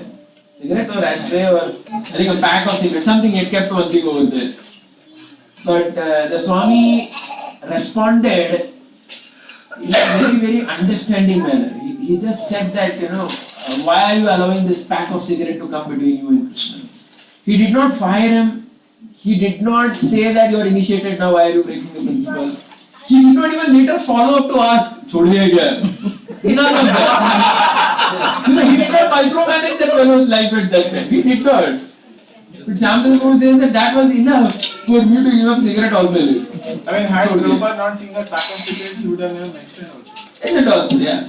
So the point is inspiration. And Maharaj was hammering this point that Varnashram or society or community means people with different needs and opinions work together. There are people with different needs and opinions who will stay together. That is a community. So there are different people, and their approach to life is different in so many ways. You understood the point. Like so that's why, for example, certain things. I mean, over a period of years, my certain concepts have also got revised. Like I mean, a simple concept. Which I myself used to preach, or I used to think that that's correct. And everybody should live a very simple life and not earn too much money, or it is simply a waste of time. And actually, that's not the case. There is nowhere in the Shastra written that if you want to earn a lot of money, you cannot be a devotee. I said, hey, the point is there are people with that need, whose material body. That's why we started with that verse from Bhagavatam. There will be people with that kind of a system where they are actually most inspired when they earn a lot of cash. And that has to be encouraged and facilitated. You cannot artificially make that man into a very simple man. He'll get frustrated. भक्ति तो कुछ होगा नहीं उसका और he will feel that I never achieved anything materially or spiritually. I was a failure in life. So that's why people have to be encouraged in that Swadharma of theirs. I mean, connecting to what we spoke earlier. I mean, I'm just going back. That's why I started with that verse from Bhagavad. Everybody, whatever their Swadharma is there, you have to see how Krishna will come in that whole picture. But that's why I also told this example of this family, of meat eaters of Chowpatty. How they were encouraged organically to give up that meat eating practice and not stop it abruptly and cut like that. So this whole thing of abruptly cutting and doing this is not generally appreciated. In fact, like I wanted to continue that point. We were previously talking about this, right? About this Kaushik Brahmin. When he meets this Dharma Vyad at the end tells him that, see, you are doing all this tapasya, your parents are suffering, they have no one to take care of them. Go back and take care of them privately. He goes and takes care of them. I recently heard that in Chowpatty temple and all that, they emphasize on this a lot, that if someone becomes a brahmachari, now it seems they have a rule that he should join only with the blessings of his parents. He cannot just break and come. This whole concept of breaking relationships is actually cutting the knot. One has to connect with that. That's why I think I was telling you earlier also, right? I mentioned this point earlier. That in Chowpatty, I think Bhavanand Prabhu, someone had come. He was giving a lecture where he was saying that only Prabhupada gave me love. Nobody loved me. My parents didn't love me, no one loved me. The whole material world did not love me, only Prabhupada loved me. So Maharaj was hearing the class. Maharaj was telling all the brahmacharis later, it seems that my parents loved me a lot. It is not necessary that devotee means only your spiritual master should have loved you. Your spiritual master will play that role in life. He will be a spiritual master. Father is a father. But Maharaj said that if your parents, somebody says that your parents never loved him or he never received that, that's very unfortunate actually. Very unfortunate. There's a vacuum in his life, which has never even now got filled up. Because you can't replace that. So this whole concept here is that so this is a little more mature way of seeing Krishna consciousness, that people have different needs according to their own conditionings and their body and mind, which simply cannot be transcended just by hearing the philosophy. So Krishna will be added in their life. They have to chant their 16 rounds and follow 4 regulative principles. But then their needs and opinions will be different. And Maharaj was saying that community means to see unity in diversity. So he emphasized again on the same point. He's going through what started on. Maharaj said that community means to see unity in diversity. You have to see that. How to resolve challenges? Maharaj said, put the past in past. जो हो गया उसको past में डालो. Don't keep remembering that always. So many times we do this mistake, with our spouse also sometimes. We say, that day you said that same thing you are doing, not changed in 20 years, same old rascal. So put the past in past. Put it in past. So he is saying that from beginning to end in Srimad Bhagavatam, forgiveness is not a detail, it is an important principle. So his first lecture was on this only, that how when you are staying in the association of devotees, there will be challenges, there will be frictions, there will be different natures, but you have to tolerate, and more than tolerate, you have to forgive and go ahead in life. That was his point actually. He said in the Bhagavatam, Bhagavatam is full of forgiveness. Janamejaya forgave Takshaka, Parikshit forgave Shringi, Dhruva forgave Suruchi, Ambarish Maharaj forgave Durvas Muni, sab forgive. You see, that is what community is about. When you can forgive like that and understand. Then he was also speaking a lot about householders and reconciliations. How brahmacharis and grihasthas, their needs are different. Maharaj addressed this point heavily throughout. And that was actually what, if you remember, in Satyapitra Prabhu's meeting had played that point. Maharaj was saying that their needs are different. Because their needs are different, one ashram cannot understand the other ashram's needs. He was saying that a brahmachari cannot understand only a grihastha's problems. Unless he, in fact, Maharaj was saying, one thing I like very much, I always felt actually this, like in our system, in Pune also, like, for example, I myself, or so many other people, we took this service of counseling when we were just married, and like when I took up, for example, my wife was pregnant with Kishore, and it was very new and young married life. Maharaj was making this point actually, in one of the question answers at the end. He was saying that a person who, if you want to guide a family, he said you should have lived a Krishna conscious life with your wife, had children, the children should have grown up and remained Krishna conscious, married them also to suitably Krishna conscious partners. Then at that time you can talk of family like Maharaj said that on the second day question answers he said it. I felt very strongly that it is so correct actually, that unless you have walked that path, what we talk is theoretical actually, right? It's like something they say, experience you were I remember once, I'll tell you, this is a very personal experience. Raisa Prabhu did the Atharva program in Jayadeva Prabhu's right? This is 97-98. I was like a 19-20-year-old boy, PhD student. So once Raisa Prabhu was not available. So those days, whenever I was not available, he would send me. I was a substitute speaker.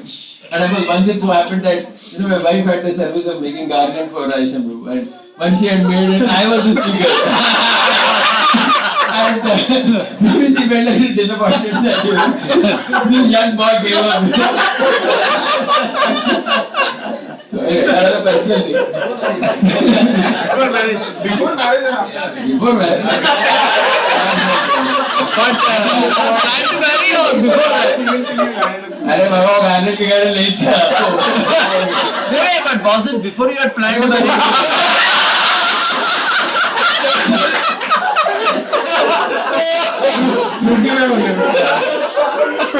Sorry to get distracted at the thought. So that day when I went, the topic was Bhagavad Gita. And Bhagavad Gita, the first portion, second chapter, where was a very strong person purport. How one should, give up sex life completely and live.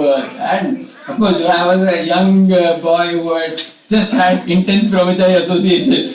I had a strong lecture. Very easy to speak. So many things, I started with Yamunacharya, Yadavadi Mamacharya, and those days I knew many more verses also than today.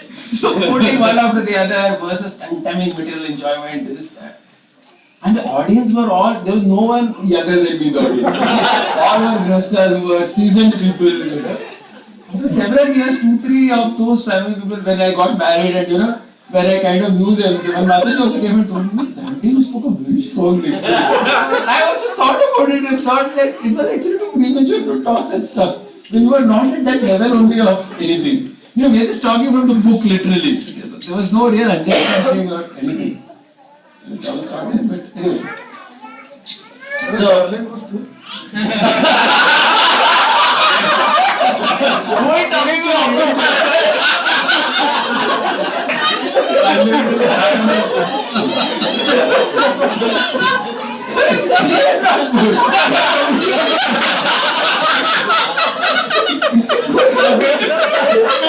Since that was before marriage, Mataji is not delicate about it. Yeah. But eventually since he married. okay, go ahead. Then Maharaj said that so there are different views of how to be Krishna conscious. Again, this is very important sentence. Different views of how to be Krishna conscious. Example, classic example, Dharma Vyad, which we discussed now. What a view to be Krishna conscious. If you read his 4 chapters now, you'll be even stunned. The kind of instructions he gives, the kind of situation he is in, and how he has adjusted to that. He has understood that I can't change too much of my current life. I can't suddenly put myself in another shoe and start doing yajna. I can't do that. That's exactly what it means. Vritrasura and all these people, I was hearing one text, I think going through some. So they say that they're Rakshas family. Rakshas family means by definition flesh eater only. That's how it is. But then, you have Chitraketu of the last life, right? But he was cursed to be in that situation. So that situation means that kind of body, that kind of external desires and that kind of demand of the flesh. There's no question that he can go against that. Yeah. Again, please remember, this is not applicable to us now. Because see, we have to understand that, for example, we have taken the vow of following 4 regular principles. हमको करना पड़ेगा भी. You cannot say, अभी मेरा वो है. पहले देखना था उसे. तुम्हारा पूरा धर्म क्या है और before you decided to jump in the ISKCON bandwagon, see, because at the end of the day, ISKCON, honestly, we are, if you see, Prabhupada also said that the current phase of ISKCON is mainly creating Brahmanas. Right? Mainly, Prabhupada, if you see, he created 4 ashrams, but 1 Varna, Brahman Varna. So that is why many times many devotees are unable to fit into that Brahman Varna also, because many times, we may not be that also, but then, we have to. Now, how to accommodate ISKCON and organization, we'll have to see and learn. And More Varnas are how Kshatriya will be there, how Vaishya will be there. You have to see that. But currently it's Brahman Varna. So many times what happens is we are actually not of that stuff. So we are having that, but then we have taken the vow, so we have to follow. Like the personal nature is very difficult to change. Yeah, it is. Like in case of Uttarakhand also, we can see. So what transformation is being spoken of in that verse, like Kirat Vananda, like, see, they were devotees, but apparently they acted like in case of Uttarakhand, they apparently acted like a demon. But then the transformation part, like what got transformed? Yeah. What got transformed? Right? Generally what happens? Yeah, there are many things. they were completely dedicated to the process of bhakti, the sadhana bhakti process, taking shelter of Krishna's name, form, qualities, pastime. That was there, right? All these people. If you see Dhritarashtra's prayers, what kind of shelter and what kind of surrender to Krishna is exhibiting, unparalleled. So that is actually bhakti, right? That's actually the heart of bhakti. And that is actually raga bhakti that we are seeing, but in our case we have to do sadhana bhakti first. Then only you can do raga bhakti. So that is the transformation. That is the transformation. But then there were certain things in that background that perhaps they have not changed. Right? So like the caste plays a quite important role. Yeah, in certain external things which generally don't change very quickly. Yeah, means we, even in case of marriage, I'm just speaking. The caste system is. Yeah, Bhaktivinoda Thakur writes in Jaiva Dharma that he says he recommends people to get married in the same caste. Believe it or not, he writes. He says that there is loka. I forgot the technical term, but what Bhaktivinoda Thakur writes is there is a Paramarthika darshan and Loka darshan. He says from the Paramarthika darshan, the Vaishnava community is one. He is saying, for example, you can sit, a Brahman can sit with a Muslim Vaishnava and honor prasadam together, he says. If the Muslim has become a Vaishnava, like sometimes we have devotees from Ukraine or someone from Muslim background, Turkey also. So Bhaktivinoda Thakur writes that a Brahman from Bengal who is a Vaishnava and a Muslim who is a Vaishnava, they can sit together and honor prasadam, they can chant and dance together. That is Paramarthika. But he says, can this Brahman tomorrow give his daughter to him in marriage? He cannot do that, you see. Because there are certain social external factors also. It's better that he does that. He writes like that. I'm just quoting that. But that is also going on in this country. That is also going on in this country. Yeah, but that comes with its challenges. It is not so easy. See, it is not very like. I mean, when I went to Mayapur last time for ILS, some devotees were telling that many of the Bengali men get married to Russian women and all that. It's not ideal actually. See, because even though they have devotees and everything, that's fine. But then there are certain cultural upbringings, everything that. See, marriage is a lot more than. See, that's why we have to go back to what we discussed earlier, Anandamaya Kosha. Even if you sync with someone in Anandamaya Kosha, are you syncing in Jnanamaya Kosha, Annamaya Kosha, Pranamaya Kosha? Are you syncing? If you are not in sync, it's very difficult actually. There has to be similarities in family background and everything. I mean, even the caste is not literally the same. You know, there should be some similarities in terms of upbringing and everything. Otherwise, it will just not last. You can't simply say where Vaishnava is, so everything is fine. So you have to have both the maturity. You have to respect Vaishnavas as well, but at the same time, this is also important. Yeah. I have taken so many cases. Means they were from India only. One is from North India, one is Yeah. from India, and their marriages are going on very nicely. Means Yeah, that's primarily because in the urban culture which is there, people have already broken out that. So what is happening in urban background when people are growing in an urban setting, like in Mumbai, for example, devotees, वो कुछ फर्क ही नहीं पड़ा, वो गुजराती है कि तमिल है, सब एक ही भाषा, एक ही गाना, भोजपुरी गा रहे हैं, एक ही जैसा बम्बई हिंदी में बात कर रहे हैं, सब कुछ सेम है. So then what has happened is things have changed. You have become a different species. You have become a cosmopolitan entity of Mumbai. Yeah. So then that's उसमें भी similarity है ना, वो similarity है ना. That is the upbringing, if you see. The point is, I'm not necessarily saying just that caste thing. The whole point is that upbringing. You have to see that. You may be a very traditional Brahmin from South India, but if you have grown up eating Bhelpuri and talking only Bombay Hindi, then that's your identity. Maybe a Guju wife in Mumbai, you know, who also comes from the same background, will actually match you very nicely, rather than one traditional South Indian girl who will be totally different in her approach to life. That's the main point. Main point is, so there also you cannot be too external in just seeing the caste thing. Right? Make sense? Yeah. Then finally Maharaj concluded with the concept. He said the concept which I want to speak of, he said, is when we actually advance, we feel joy in seeing others succeed. He said that is actually sign of advancement. When you see joy in seeing people succeed. Then he quoted this, I think this was from an American person. It is amazing how much you can accomplish if you are not concerned about who gets the credit. So the American, it is amazing how much you can accomplish if you are not concerned about who gets the credit. Problem हो ये ना credit के पीछे भागा दौड़ी है. Otherwise, there's no question. I mean, so many ways of book distribution if you see. You know, many times credit के कारण थोड़ा सा problem हो जाता है इधर उधर. But if you are actually not concerned about who gets the credit, you can accomplish more in many ways. It's a fact at all levels if you see very carefully. Many times the name fame is very important for people. Right? And then of course there were some question answers and all that, which was very interesting. I'll not go to that. I'll immediately go to the just one question I will say. This is just one lecture of Maharaj. One lecture of Maharaj, yeah. One lecture. I finished by 8:30. There were question answers in the evening with all senior devotees. We had nice question answers. There was one question which I liked very much. Maybe the others can add something. Someone asked about who. I think the first lecture most of you people missed, no? Which I was speaking right now. Yeah. How long late hai? They came at 10 o'clock. We came at the end. Only one bus. Bro. One They are not No, all our devotees were in that bus only. You were in that bus, no? No, No. you had come. Sorry. You were. Only me. Oh, sorry, you were not. Ram had come with me. Sorry. All our devotees were in that bus, no? I think he was in a different bus. Sarvaj was in a different bus because I saw him. Sarvaj was a different bus. He was in their bus. Correct. They had come in time. Yeah, okay, let's go ahead. So then there were question answers in the evening. Many nice questions. There was one question which was very interesting. Some of them were interesting, I felt.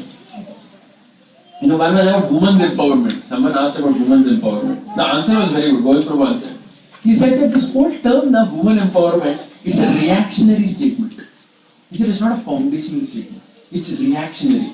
He said when a woman gets the right respect, then all these things are not required.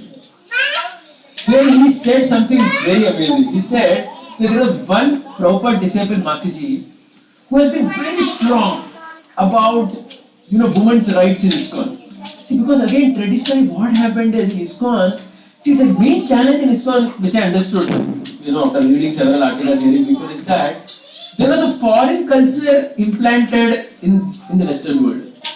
People were not from that background. Suddenly they took up another culture. So it became very difficult to adjust. Are you understanding? Just say for example, Satsang Maharaj very nicely writes.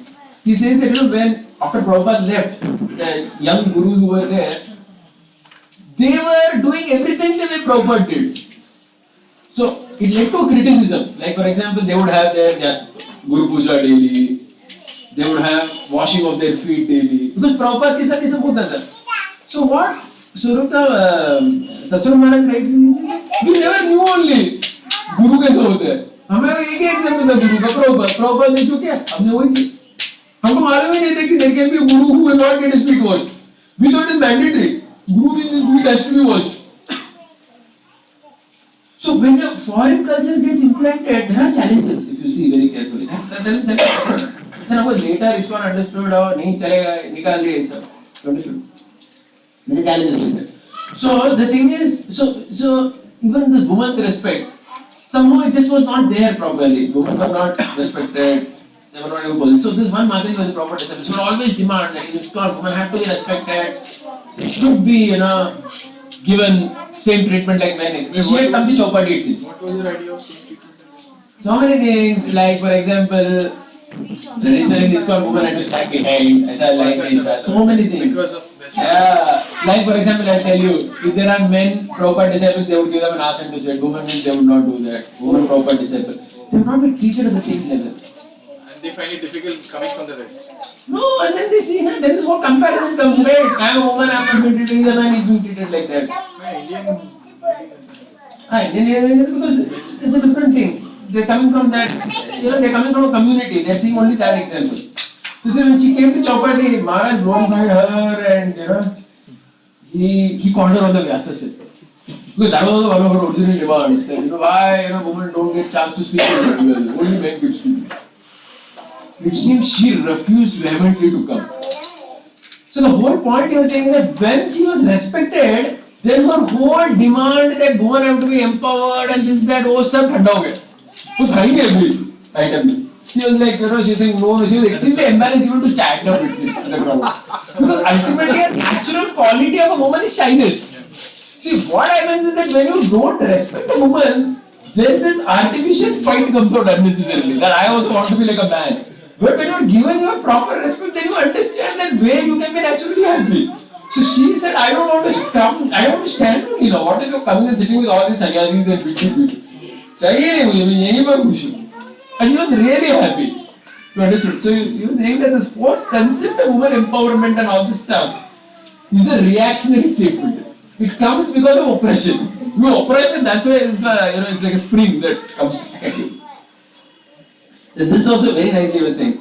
This is about mother-in-law, daughter-in-law. Govind was making this point that every mother should offer her son to the daughter-in-law when she comes home. If she does that, there will never be any problem. So he's saying that generally the mother does not do that. The mother keeps hold on the son.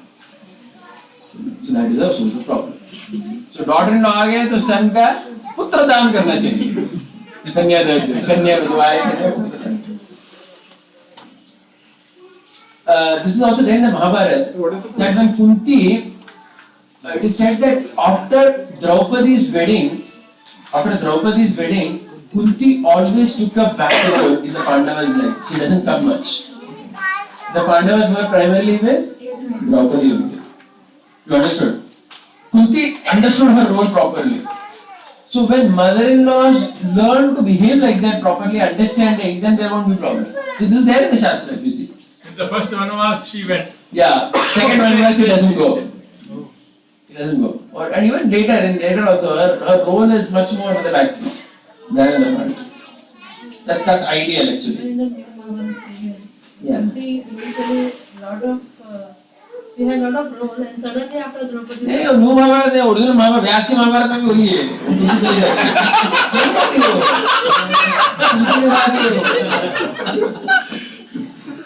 Diwali का महाभारत ही नहीं व्यास की महाभारत में वही सुनिए. Good point.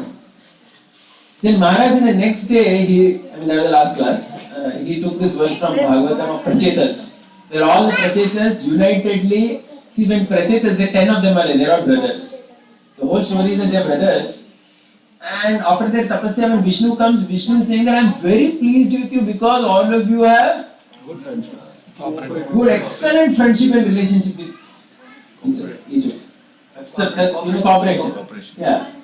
So Maharaj took this theme. In order to tell that, please try to understand that it was not easy even for these Prachetas to cooperate so much and live together like that.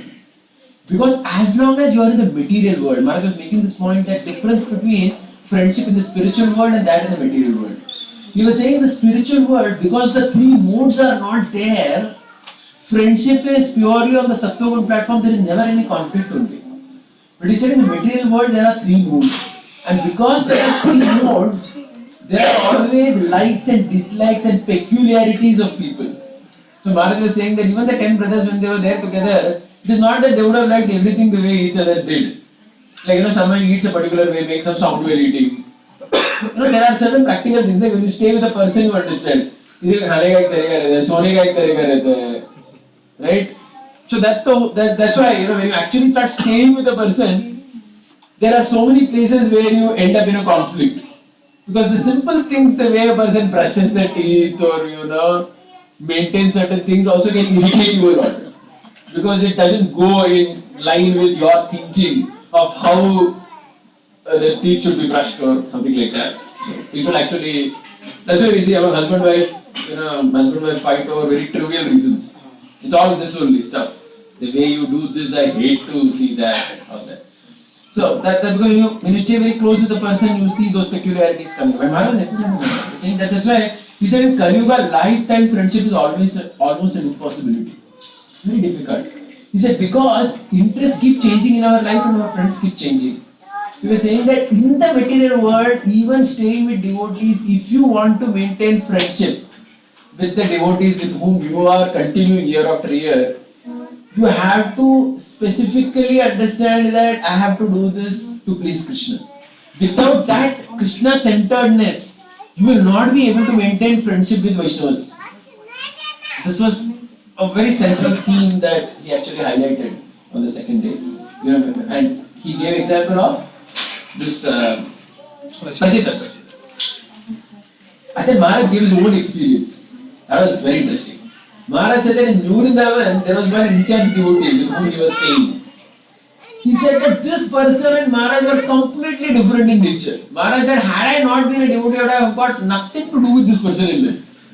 Completely different characteristics. He was completely calculative about everything, and I was just not calculative. I never liked to be calculative about anything, Maharaj. He was totally opposite. And he was my reporting authority, Maharaj said. But I just never liked him. And even he never liked me. He thought that I'm a strange Babaji who has come from India, doing strange things.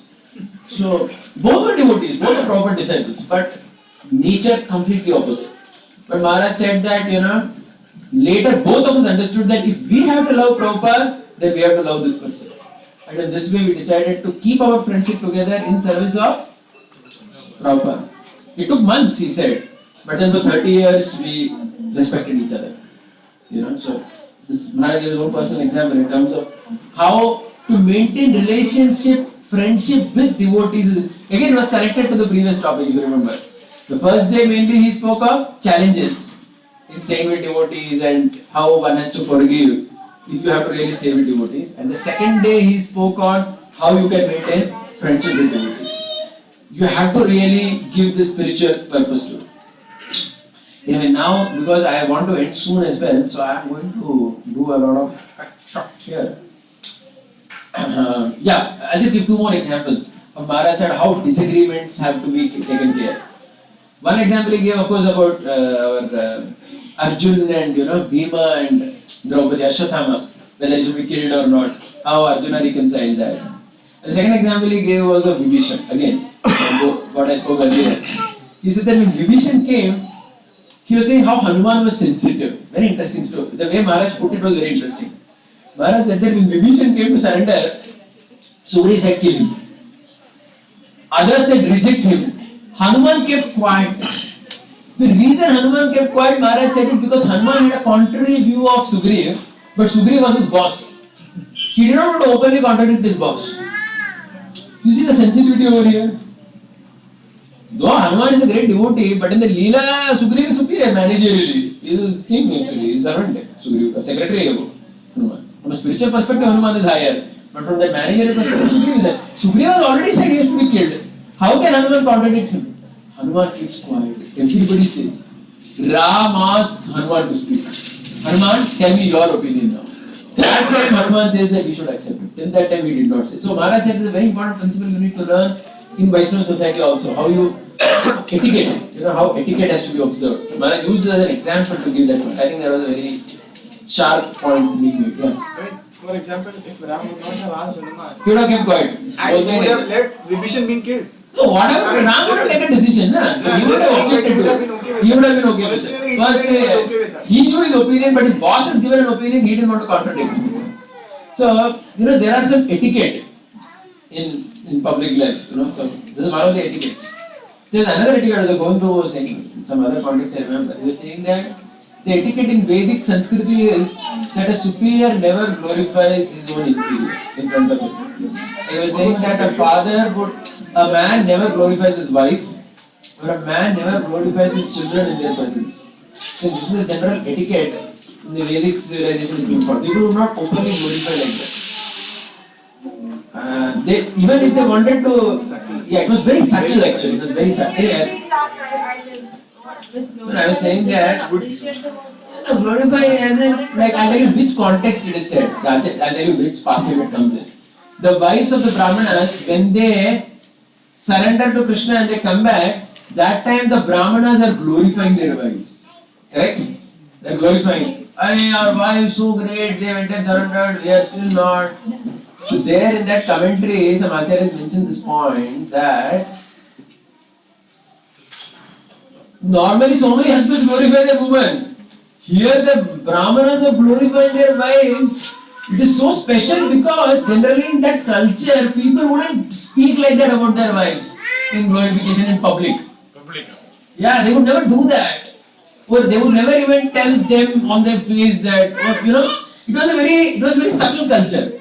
Actually, today's culture is a very gross culture. So again, you cannot implement that. Please remember, not that you go home and say that my wife cooked nice, I will not open my mouth to lecture, I will not glorify again. आजकल gross करते रहे, बोला नहीं तो समझते नहीं opposite party को. But in the Vedic system, everything was a subtle culture. So the subtle culture by certain actions and mannerisms only the other person would understand that he's pleased with you, with less talking. You understood? So that's a different culture. So please remember, I'm not saying that you need to copy it, but we have to really study it to understand what was the value of that culture. So this is being spent in the Brahmana story in the 10th canto. That Brahmanas glorifying their wives was really an exceptional thing. Generally, because these kind of Brahmanas would never glorify their wives like this. They would never, that was not the culture actually.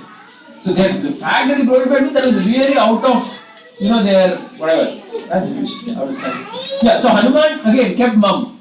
Ram is asking him to say, so he says. And then Maharaj says the interesting thing is Sugriva is not angry. So Hanuman contradicted me. And also Sugriva is not at all angry when Ram accepts Hanuman's perspective. Because then after Ram accepts Hanuman's perspective, Ram is asking Sugriva, so what do you think, Sugriva? I have decided to accept Vibhishan, the way Hanuman proposed. Sugriva is saying, this is very good, O Lord. He immediately glorifies that. See, the point is, so Maharaj uses this to say that you should not allow false ego to come in the relationship. I am his master. He said his view has been accepted. Just because he went to Lanka and did something, Ram is accepting his view. Nothing of that. It was very real. So because the Lord accepted, he is okay with that. He was very happy. Very So Sugriva again goes with it. Goes with the same opinion. Yeah. So then again Maharaj was saying that we need to inspire people. He was saying that it is very incredible what inspiration can do. He was saying Krishna consciousness leadership means inspiration. And leader means one who inspires. And this was like constantly the theme.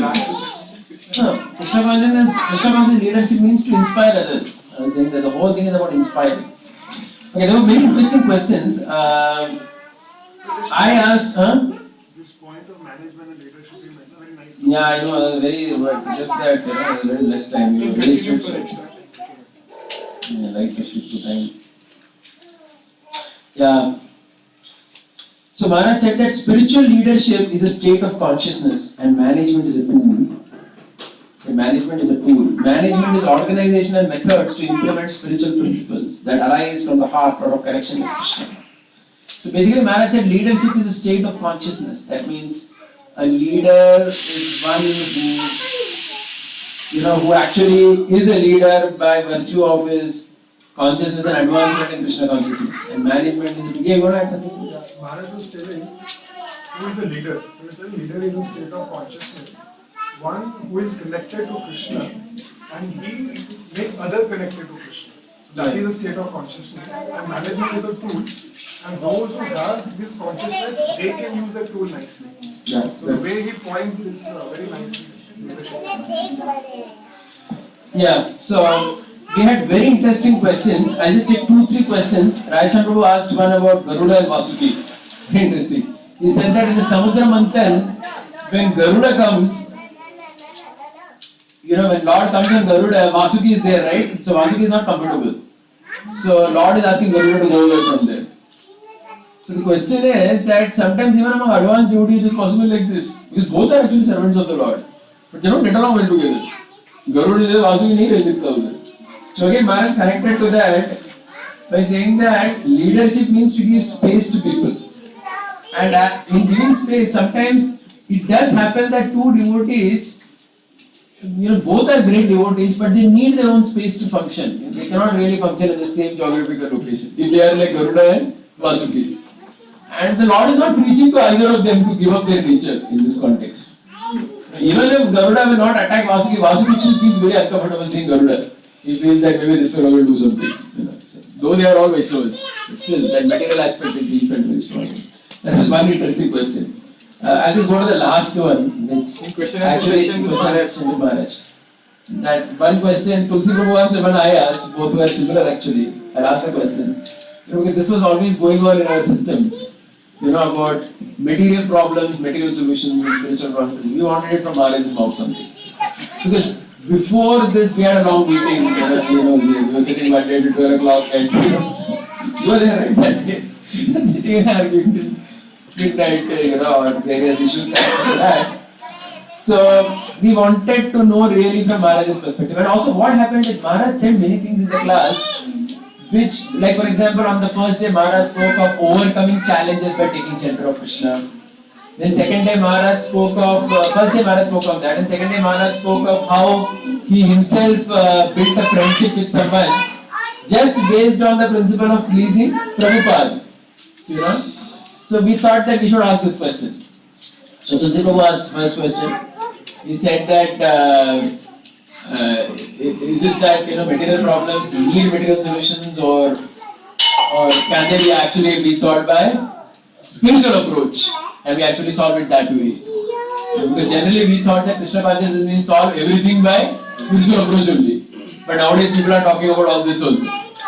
So he asked Maharaj that question. Then I asked Maharaj the question that, Maharaj, you mentioned in your lecture that you solved your relationship problem with another devotee in Vrindavan based on the spirit of serving Prabhupada. And nowadays in ISKCON we have conflict resolve, we have mediation, we have so many skills that we learn and employ in order to solve issues.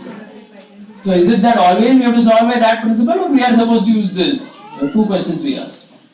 And that answer actually went on for 15-20 minutes. I have the recording. I wanted to play very much, but the recording is in a very bad shape, so it doesn't come on the loudspeaker. So I will just say the answers to that and then do that. Then after Maharaj answered, Radhishan Prabhu asked further questions on that point. And then Maharaj again concluded that very nicely. So Maharaj started by saying that V.Shrikanth Saraswati's point that the ultimate problem in the world is a lack of Krishna consciousness, and the solution is Krishna consciousness. The only real problem in the world is a lack of Krishna consciousness. And chanting of the holy name, Hare Ram, Hare Ram, Hare Ram, Kevalam, is the ultimate aid, ultimate solution to actually of sadhana bhakti to take you on the path of Krishna consciousness. But Maharaj said that the 10 offenses are there, and that's why one has to follow Vaishnava etiquette very carefully, and that's why it is important to, other things are important, Maharaj said, like culture, forgiveness, all these things are very important. Then Maharaj started talking about, saying that material things also, so in order to give an example of material solution, Maharaj took the example of Prabhupada.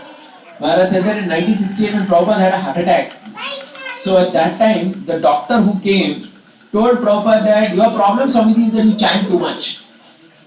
All the devotees felt quite upset on hearing this, but Prabhupada understood that actually what he is saying is you should do exercise. Simply should not give chanting like. So he said from that day Prabhupada started morning walk. 1 hour morning walk and 1.5 hours massage from servant. And also Maharaj did not say that, but Prabhupada says 3 things elongated my life. Morning walk, massage and Yogendra Ras, an Ayurvedic medicine. So Maharaj said that this was all material only. This was all material.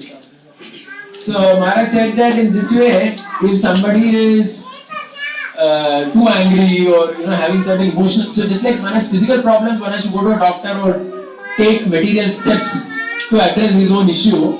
Similarly, one has mental problems, one may have to go to a psychologist to get treatment for it.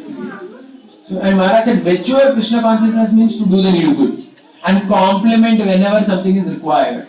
You have to complement, Maharaj said. Of course, Maharaj said there are certain boundaries, like we don't take intoxicants, but we should always abide by Rupa Goswami's principles of accepting whatever is favorable and rejecting whatever is unfavorable. So in that principle, Maharaj said that one may look at these solutions. Then Rajan Prabhu asked a question. Rajan Prabhu said that Maharaj, but in the second question which I had asked, Rajan Prabhu said, this whole question is whether, for example, if you have a difference of opinion with the devotee, can we just solve it based on the principle of surrender to Krishna, or do we really need hours and hours of 16-20 hours of mediation and conflict resolution and all this stuff? So Maharaj said, these are needed because we are in the material world. We are in the material world with the human experience, he said. And Maharaj said, these techniques which are there will not solve the problem of birth, old age, disease and death, but they help us individually and collectively follow the process. They are very helpful, necessary techniques to follow the process. These are aids to the solution. Maharaj said. Then Maharaj emphasized around that word aids. Then Maharaj said there are 2 extreme probabilities, problematic situations which we should safeguard against. The first thing Maharaj said is, one problematic situation is, reject all material solutions thinking that they are just aids after all, and if you chant Hare Krishna, that should be enough. He said, this is one extreme which we should guard against. Second extreme possibility is we become too familiar with chanting of Hare Krishna and we want something new. And when some new such technique comes up, then we are so enamored by it that we feel that this is the most important thing, and simply that chanting Hare Krishna is not going to help me. And we lose Krishna in the process. So Maharaj said these are two extremes which you should guard yourself against. So Maharaj said marriage counseling, children training, all these things, they are certainly no question only that these things are important. But Maharaj said that they don't send you back to Godhead. They don't solve the problem of birth, only disease and death. But they help you follow the process of Krishna consciousness. That's how Maharaj put it. And then again Rajaprabhu asked that how can we send our people to outside people, experts? They may, ask them to do some horrible thing. Maharaj said then send them to Bhaktivedanta hospital or send them to devotees who have studied these things and who can actually present it in the context of devotee. Same principles of. Yeah, so in that way, the whole topic was, I thought it was very nicely summarized and it was concluded. Something that we started, as after this lecture was over, two devotees came and told me, Sarvadmo came and told me that you had started this discussion on 23rd December 2014. It got resolved today, on 1st January 2016. In our picnic we had started the topic, yeah? One point I just wanted to add, what Maharaj also said in the answer, which I also like very much. Yeah. Maharaj said that Answer to this question. yeah, when Maharaj was answering, one point which Maharaj did was also that when he was telling about two these extremes which one can go to, he was telling that normally, since Krishna conscious process becomes routine. Yeah. Like daily The second one. The second daily we practice, so when we hear something new, that there is a material solution, then there is a tendency to go for that extreme. Because it is something we do daily. Yeah. And So that part also I like. but yeah, but yeah. The basic question. After hearing this Dharma story, I have this question: what do we mean by saying that? What is meant by being Krishna conscious? After hearing the story of Dharma, whatever he was doing, what was he doing by which he was being quoted as an example of being a Krishna consciousness? No, he was doing everything. He was completely dedicated to the process of sacrifice, yajna, charity. He was having his own sadhana. He was having the path of yoga was there. See, the path of yoga is open to all. There is no restriction. There are some restrictions that some people cannot do. Like for example, Dharmaviyat cannot start doing yajna or start doing fire sacrifice. But he is open to so many other things which the Vedas allow him to take shelter of so many different components of sadhana bhakti in general. Right? Sadhana bhakti, for example, is open to all. So that was certainly there with him. There is no question. That's why Krishna is saying that he comes back to my abode. मतलब भक्ति क्या रहेगा ना उसमें, ये तो थोड़ी भगवान के धाम जा सकते हैं वापस. And what is the essential principle which he was definitely doing in spite of following? Anukul is this thing. Always remembering Krishna, never forgetting Krishna. That's the essence of all. From a devotee's perspective, that only, right? Satatam. Or that. Smartavir Gautam Vishnu, Vishnu Kavami Gautam. Sarvati Vishnu Vishnu. So it's following that from the same. So it's the basic principle of That's the basic principle of being Krishna conscious. And it happens in contextually, it happens. Contextually, it may be different for different people. For different sampradayas, it will be different. Different sampradayas, it will be different. Like for example, the way we practice sadhana bhakti, somebody else may not practice sadhana bhakti that way. And what is the meaning of that? Everyone becomes Gaudiya Vaishnava. It's not possible. Very, very contextual. For example. No, again, so for example, if you see the Lord's name, even Narayana is Lord's name only, right? It's not that it's not counted. Not Gaudiya Vaishnavism will spread everywhere, but some bona fide way of worshipping Krishna will spread everywhere. It is there. I think it is too capitalist to think that you have to take over everyone. There are so many wonderful settings and practices that so many other people have. It is really worth learning from. Like for example, there is Sri Vaishnava temple here, because I have gone there several times. You see, some certain amazing things you learn from them. Like if you see their DT kitchen, If you see in lady kitchen, there is no furniture, nothing, no gas, no cylinder, no fridge. They have to cook the same way that Ramanujacharya had said 1000 years back. They have to take water from a well outside the kitchen. Everything is on the ground, grinding is by hand. The spices, the pongal will be of the same taste of 1000 years back. Not that they will today offer pasta to the Balaji. Unhi chalta unki यहाँ. हमारे यहाँ चलता है, but I'm just saying it's something worth appreciating how some people maintain their culture for years together. If you go to the kitchen and see DD kitchen, there are two brahmanas who do all the cooking. And in the evening, you go and see nothing. There's an empty room. I say room khali hai. And there is Fabra. She wants to say this. Yeah, Udupi also same. Udupi. Acha. Same style. They maintain that thing. So it's so wonderful to see that. Why not? Because generally while speaking during lectures we have been hearing that. Yeah, so I think that, I mean, if you ask me, should we, for example, conquer all those cultures in reality? No, it's not. That's why Maharaj, we went to I think we went to Srirangam. Someone told that. What was that? Bhattiraj Maharaj told them, so Maharaj, just like how Chaitanya Mahaprabhu came to conquer this Venkatapata, you also come. Maharaj told no. I have not come. And Maharaj genuinely said that. What Maharaj said? I just come to appreciate what they are doing. Yeah, I will come to appreciate what they I are have come to learn from you. Learn from you. Murli Bhat Prabhu said that just like 500 years back, Chaitanya Mahaprabhu come. Maharaj is extremely sensitive. I will tell you, last year when we went to Wada Yatra, Maharaj, generally Maharaj, if you go to one place, he will never miss one pastime. He will say every pastime of that place he will say. There was only one thing he didn't say in Udupi. Mahaprabhu defeating the Tattvavadis. Maharaj was so sensitive to the point that these Udupi people have come and sat in the lecture. Many of the local people and all were there. Maharaj never said that, and it's not a forgetfulness of that. Maharaj को कंठस्थ है वो पूरा बोलते सब. Generally, if you hear Maharaj's classes, he will not leave one pastime from some scripture like that. And those are important pastimes in so many ways, Mahaprabhu coming and defeating the Tattvavadis and establishing. Maharaj didn't say that pastime only. Maharaj system में नहीं बैठता. Shyamala Prabhu was saying that Maharaj was once invited for the inauguration of some Mayavadi's book or Krishna. Some fellow had written a book, so that the book had come to Maharaj. So Maharaj had told Shyamala Prabhu to read it. So he read it and said, "This Mayavad content hai." So Maharaj knew that I cannot go and inaugurate. So then, some devotees were suggesting Maharaj, why don't you do the way Prabhupada did? For example, Prabhupada was once invited somewhere,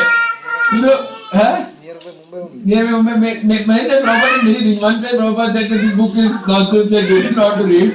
In Orissa, when Prabhupada went and or in Orissa, when the book had to be inaugurated, Prabhupada spoke a lot and the author was constantly prodding. Please tell about my book, tell about my book. Prabhupada said, and this book is inaugurated and kept it for or in one place, the Mayavadi had come with many tablets, Prabhupada gave a tablet, everyone gave him.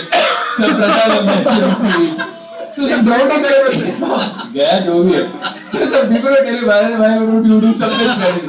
Maharaj said, I am what I am, I cannot, just do that kind of style. Okay, so please remember that, again, there is an individuality here. There's a diversity. So Chaitanya Mahaprabhu did something, Prabhupada, again, every Vaishnava has his own style. So it's not that, it is just a particular kind of sensitivity in that situation, what one feels one can do.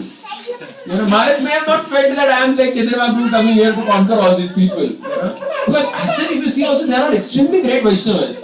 See, again, we have to see who we are. Just because we are Chaitanya Mahaprabhu followers doesn't mean we are Chaitanya Mahaprabhu. Many times we think like that. हम Chaitanya Mahaprabhu और ये लोग सब fallen soul है. Actually, at an individual level, one-on-one, if you see, our lifestyle will be nothing compared to theirs. They will be extremely strict in so many of their things. You understood? Very strict and pure. Just because we are chanting Hare Krishna, which is the highest Madhurya Ras, we need not think that we have achieved a Madhurya Ras. So, nothing like that. We are where we are. Struggling with sex desire and so many other problems. Basic principle is not remembering Krishna is there. So, we cannot go to some place and act as if we are some big hero. Yeah. Once, some Chapati Yoga was giving class, he said that from a Madhva Sampradaya, when a person joined ISKCON and he became a devotee, so devotees were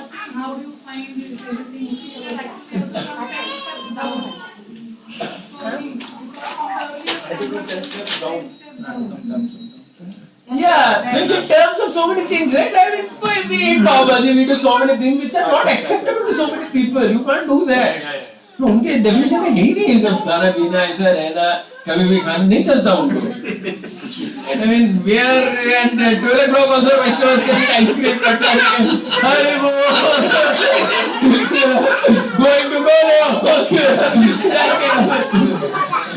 Goal Pro ने 2 दिन पहले जबरदस्त lecture दिया चौपाटी का. One point he said many times our devotees in ISKCON they write a slogan on their T-shirt. I lost my heart in Vrindavan. Maharaj said actually we should write I lost my heart in the material world. We have not ever lost our heart in Vrindavan. It was a big word. Actually there is somewhere else. First we should learn to be good human beings. Point. We are very realistic with ourselves and the way we portray ourselves to people in general and to ourselves also how we portray ourselves. Not as if we are some great normal people. Yeah, any other comment? So essentially, wherever this principle is being followed, defining Krishna consciousness, not forgetting Krishna, remembering Krishna consciousness. Yes, he's a devotee. Of course. So when Mahaprabhu says, he says that eventually there will be devotees all around, not necessarily Gaudiya Vaishnava. No, of course, Gaudiya Vaishnava also the message of Gaudiya Vaishnava will go everywhere, but it is not in the sense of conquering. It's not in the sense that we have to go and just like Mahaprabhu, defeated the Tattvavadis. We have to necessarily go for a Peja Mat song. This thing Pariya is there today festival, right? In Udupi. Maharaj has gone there. Wait to Pariya. Very rare it is, it seems. Only someone who has lived 90 years or something, he will get that. 8th time he has taken that. 16 years there are 8 matas and every 2 years one mata gets the Pariya, the worship of the Lord. So once in 16 years only you will get, and this person it is some, I don't know how much, 6th time? 5th time. 5th time is 16 by 80. I mean, somebody should have been a sannyasi for 80 years minimum in order to get that. Which is very rare. The same person who had come for Wada Yatra. He is Pariya. He was inviting also, please. He was inviting us. Maharaj has gone for. He also told when we are there. Starting said I will celebrate Gaur Purnima when we are there. He was telling. Yeah. So it's not necessarily everyone will be chanting Hare Krishna Mantra. Why should we, kind of, I mean, that's for us, okay.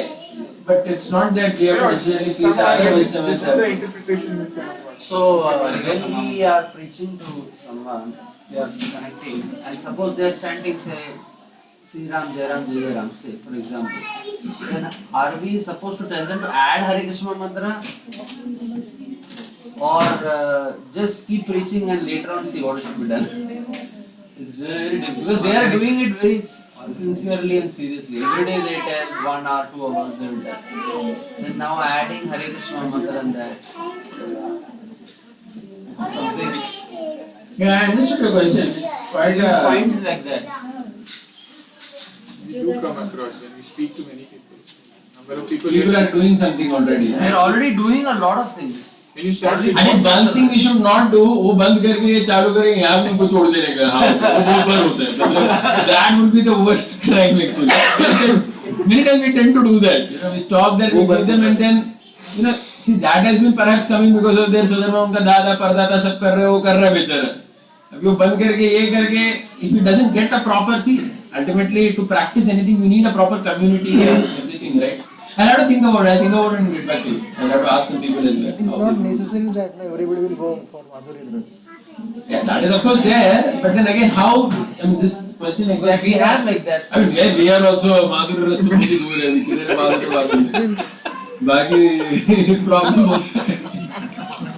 Yeah. Any other point? This Chaitanya Mahaprabhu says that in every town and village, my name will be Sarvatra Prachara. Prachar will not chant my name. Prachara will be more than naam. So we have to preach the Gaudiya Vaishnava philosophy. So should we? So what do you suggest? We should go to Sri Rangam and this thing and get I them want to to. ask. Then he is saying that. Yeah, I mean, you have to, that's what I'm saying. You have to see the broader context of what actually the chanting of the Lord's name means, right?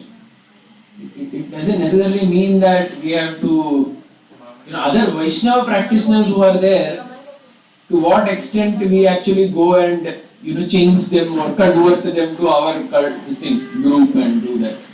5,000 years. It's really a question. 5,000 years seems big time. Yeah. I don't know what will happen till that time. Yeah. Good example, correct. Yeah, he don't. Yeah, he was not chanting Krishna. He was not chanting Hare Krishna. Ram's name he was chanting. He was Right? trying to chant. He said that if I am trying to chant Krishna's name, Ram will be coming in my mind. And Mahaprabhu finally said, yes, that's right. Good example. One need to give us Requested insight. first to chant. And he was requested first to chant, and then he. Then we realized that. Anyway, all of us have to chant only, so there is no escape. We'll all those are sitting in this room. So, yeah, follow through. When Lord Chaitanya says Sarvatra Prakar Bhumi Morana, Mora means the Supreme Lord, right? Krishna, Yeah. Ram, so Krishna Yeah, Narayana. perfect. That's why. Why should we see in that very specific so-called sectarian way that everybody necessarily should be having a particular dress and orientation of Wada Yatra? Not necessarily. Right? Okay. Hare Krishna. Thank you very much. Prabhupada.